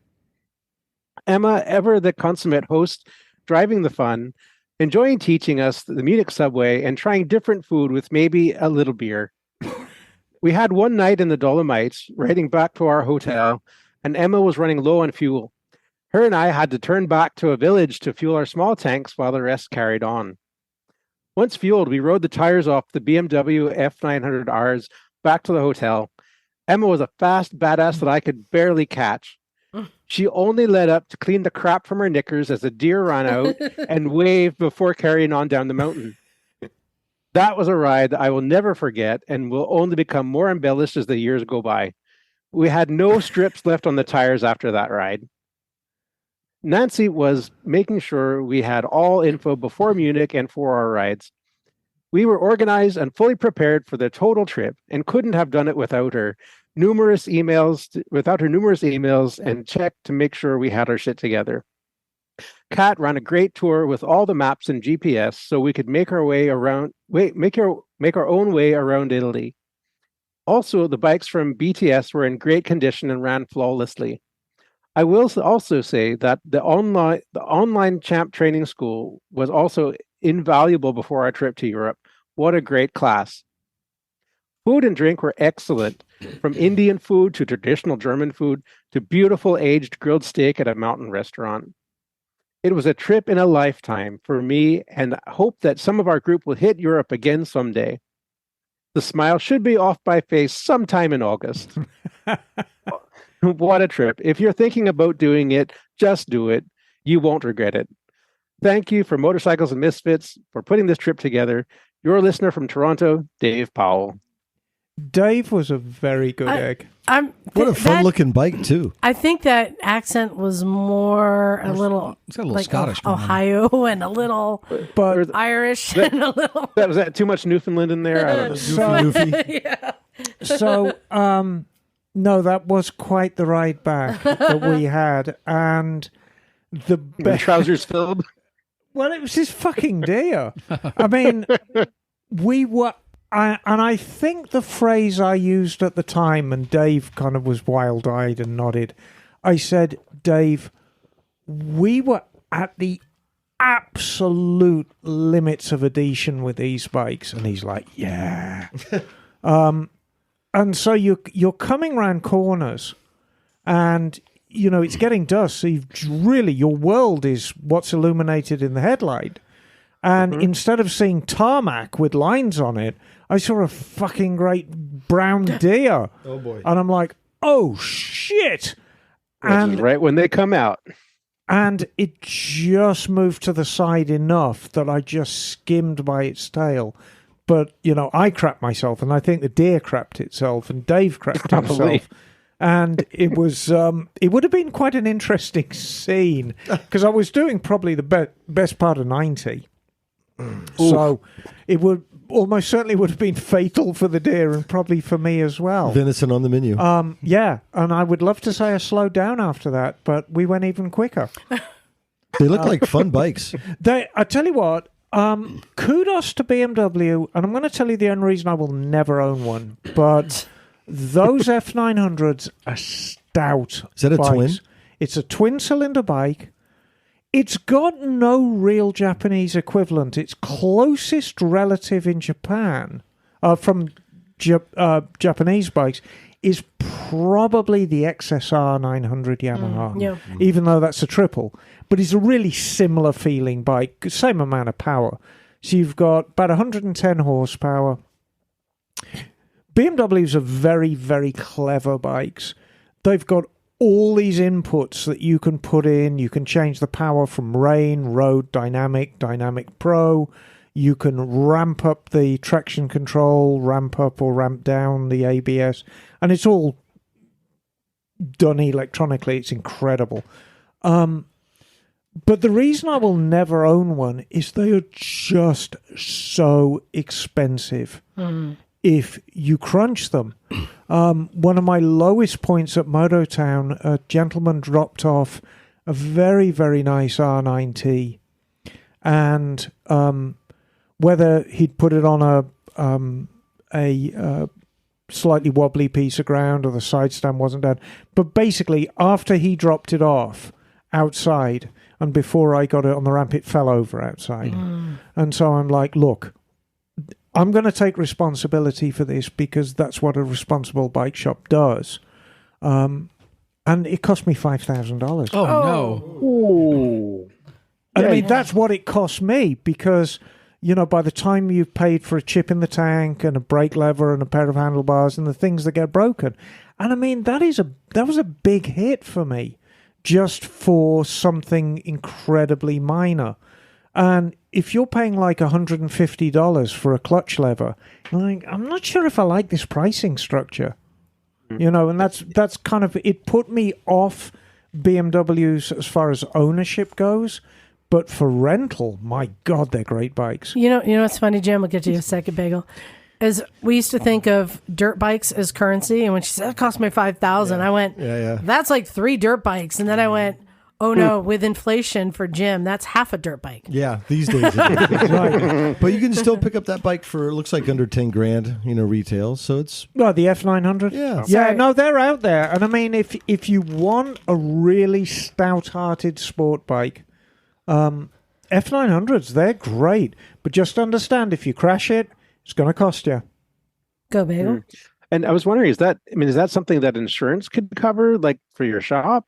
We're not going to get involved in motorcycle shop insurance right now. But it's, okay.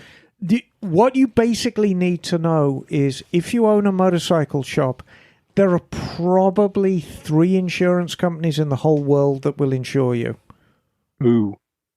And you don't want to rock that boat. Damn right you don't. Yikes. So, a lot of times you're self-insured.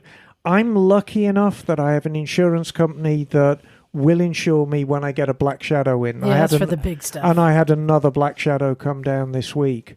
So I'm not going to rock that boat. If they're going to cover me for when a black shadow comes down, I'm okay with that. All right. You got one there, John? Yep, I got one from Guillermo Alfaro. Guillermo. Ciao, Bella. Ciao, Guillermo. Hey, Misfits. Bada bing, bada boom. I bought this old 1982 Honda Nighthawk, and I'm trying to get it going again. And I think I'm out of my depth on the carb tuning. I think I'm pretty close to the revs stick, but the revs stick up if you walk the throttle. I've cleaned the carbs and got them back together pretty meticulously, but I've done it before. The bike runs, but it has sat so long, I think it just needs some expert advice to make sure that I'm not missing some basic thing. I want to know if someone would be around next weekend, 8/27/23, to help me with this bike. Thanks in advance. I'm coming out of the North Bay, so I wanted to make sure that I would not make a trip if the correct person was not here to help. Oh, Guillermo, you're in luck, honey, because the incorrect person will be here, and that will be me. No, I'm running the garage next week because Liza will be in Gore Blimey land. That's right. And when Emma runs the garage, you will all do exactly what I say. Because if you don't, I will cut up rough. So I will say, hey, show up early. Show up around 11 or 12. Yeah, because don't show up at 4.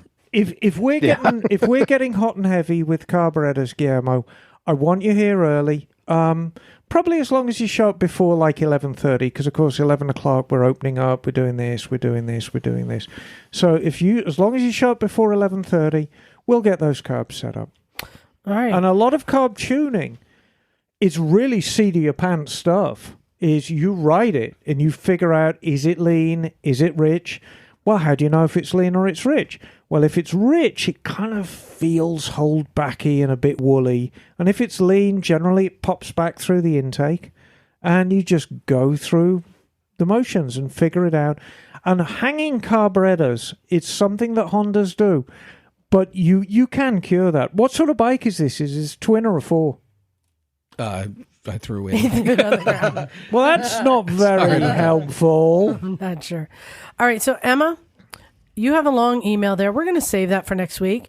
Jim's going to read his, and I'm going to hand you one to read because this is a special one. Go ahead, Jim.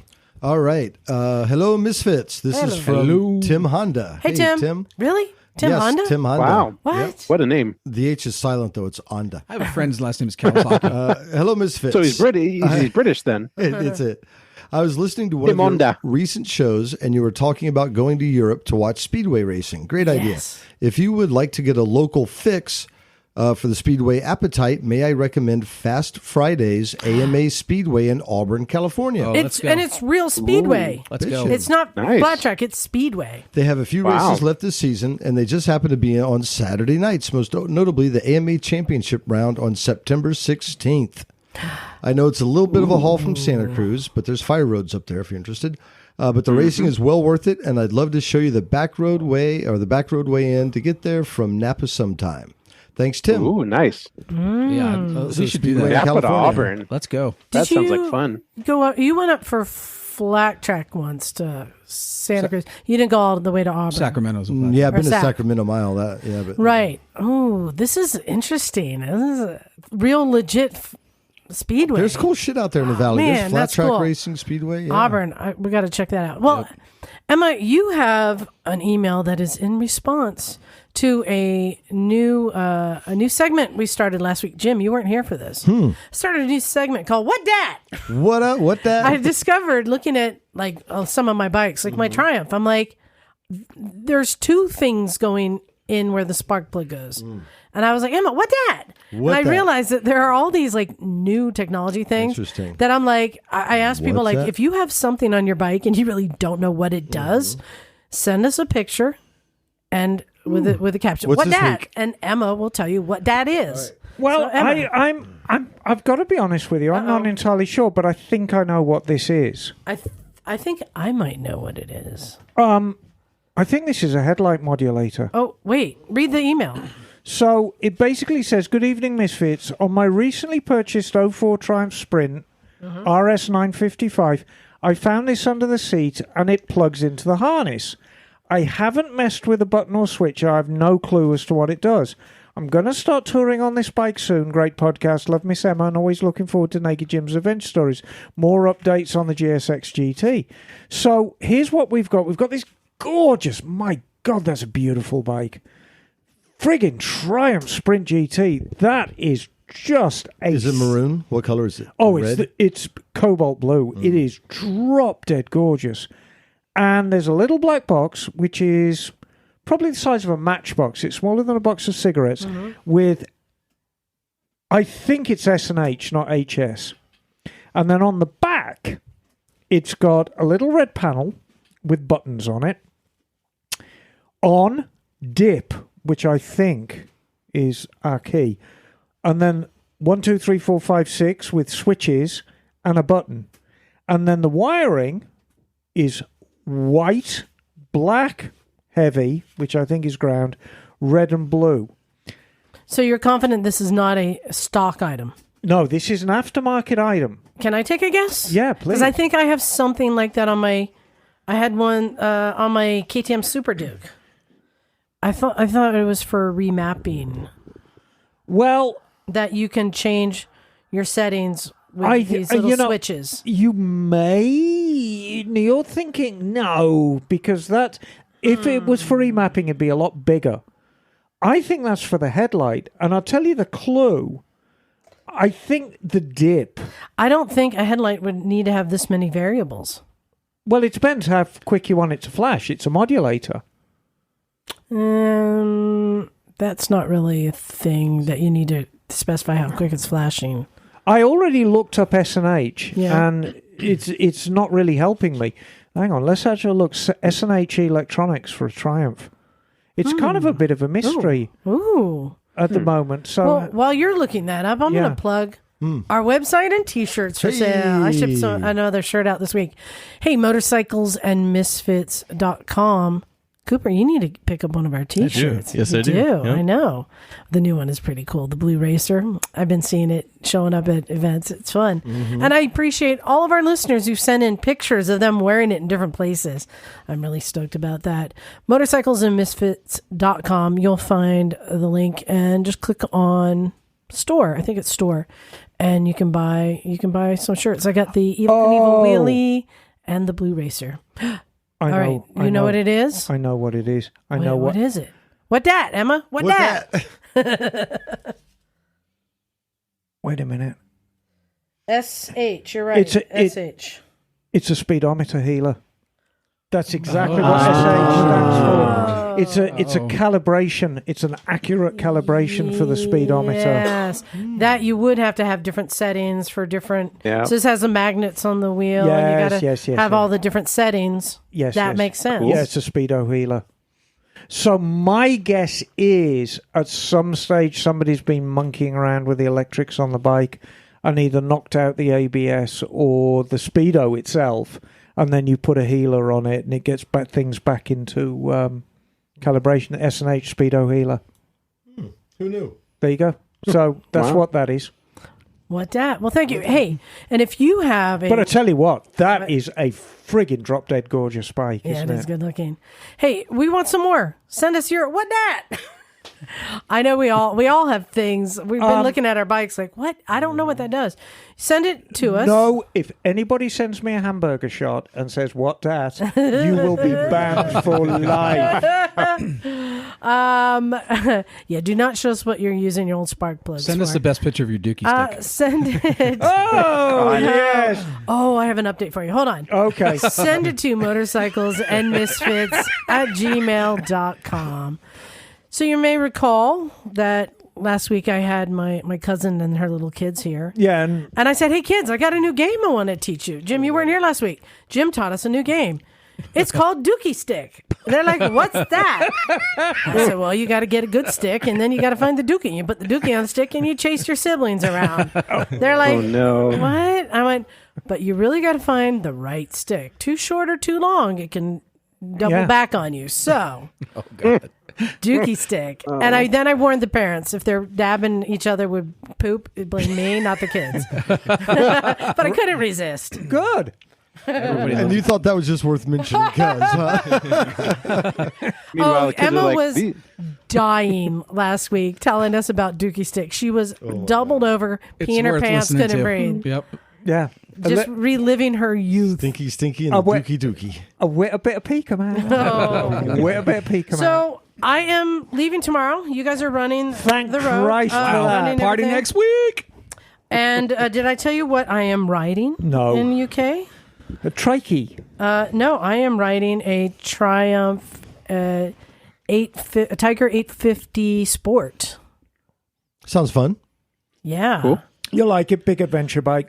Yeah. Looks like it'll be an excellent bike. It's very similar to John's. It's got an updated.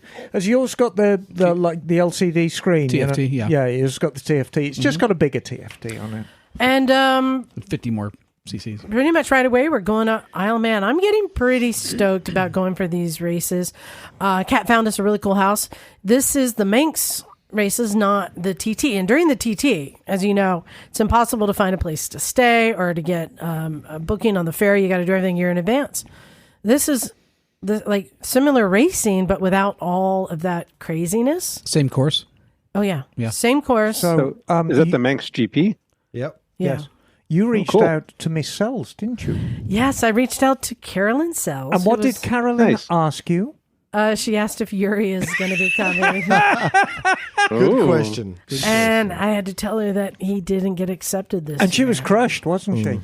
Well- Yuri is such a player. She's going to have a word with those race officials. Yeah, but I told her I was really looking forward to come and meet her in person, and she said she's happy to meet me too. She's going to be she's the commentator. She's the color commentator commenting Oh, wow. on the racing. Nice. Yeah, well, you recall she was the first woman to win a race Right. at Isle of Man. So she is Miss Manx herself. I could see you doing color by the end of the weekend. Yeah, so that's I'm really looking forward to meeting her. She's an icon. And so. fish and chips to your heart's So, content. Oh yeah. just remember, a traditional Irish greeting is "fuck off, you big bag of shite." Got it. Yep.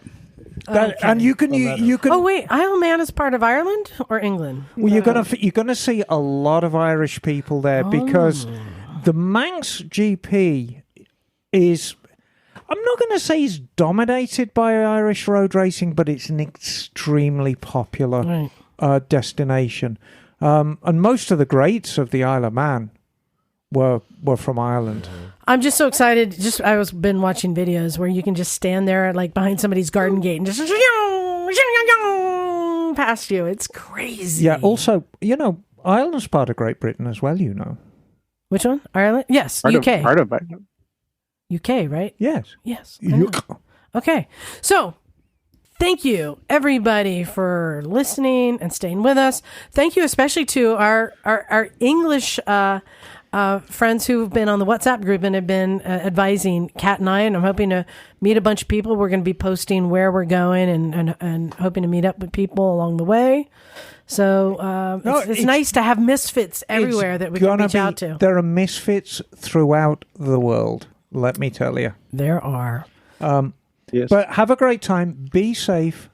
Do a full report. Now, as far as the podcast goes, we are going to be doing podcasts in Liza's absence. Whether we'll have the same quality content, we'll find things to talk about. We'll won't find we? a couple things, yeah. we will find things to talk about. Next week, We can talk is- about Liza. Yes, we can say bad things about Liza Exactly. behind her back because she'll never hear this. Those are my favorite shows, actually. What I can tell you is on September the 3rd, which is 2 weeks today, we will be doing a standalone show with commentary on the Castles and Curves tour. Yes. So we're going to have a couple of Nice. guests on who actually rode the tour. We're going to have Mouse is going to be our special guest. And so Nancy, thank you for saying you'll do it. And we'll do a standalone show, talk about the tour, talk about what our plans are, what went right, what went wrong, all the good stuff. And if you're thinking about signing up for it for 2024, listen in, not next week, the following week. And maybe I will kind of send some reports to you, because I know everybody is wondering, as am I, is Cat the big spoon or little spoon? So stay tuned. I will find that Cat's out. the little spoon. I could have told you that. All right. Well, you'll find out in the when you're in the UK. I know, that's what I'm saying. Yeah. I will give a report. You guys ready to get out of here? Yeah. Heads up on the flooding. It is flooding down in the desert now. So Anza no. Borrego, Palm wow. Springs. It's flash. Oh, and the flooding. hurricane. Did the hurricane hit Southern California? Yeah, it's douching that whole area right now. Oh, and we didn't even mention you were in Maui the day before the fire. Yeah, I left Maui a day before the fires, and then I was just in San Diego. That's getting flooded out right now. So it's you, Jim. And I think it is. before we all say yeah. goodbye, I just want to say one of the best things about owning your own bike shop is just having lovely visitors come by. And on Friday, Jim showed up. Just nice. completely out of the blue with pastries. Of course, not pasties, pastries. With pastries. And I was stupidly busy, but I was Yes. able to sit down for 45 minutes and chat. And it's just the greatest thing. You know, Jim, you don't even have to stop. You just roll down your window and yell out the car window. And That's- she'll come that's Same back. thing. That's what you do. I know. Yeah, that's the Liza method. I She know. won't even get out of the car. No. Just pulls up, rolls out. Oi! Oi! I have been traveling quite a bit, so yeah, lots of traveling. right. No moto camping, unfortunately, but that will change early November. If anyone wants to go see the flooding, we're going to go riding. And if all things go right, sitting in my place, we may have knock. That's right. Yeah, you Really? Yes. Got to pull in a heavy hitter when I'm gone. All right, let's get out of here. Thank you, everybody. This is Liza. Stumpy John. Emma, darling. Cooper. Make it Jim, son. Bagel. And we are out of here. Cool. Let 'em Cool, know. cool.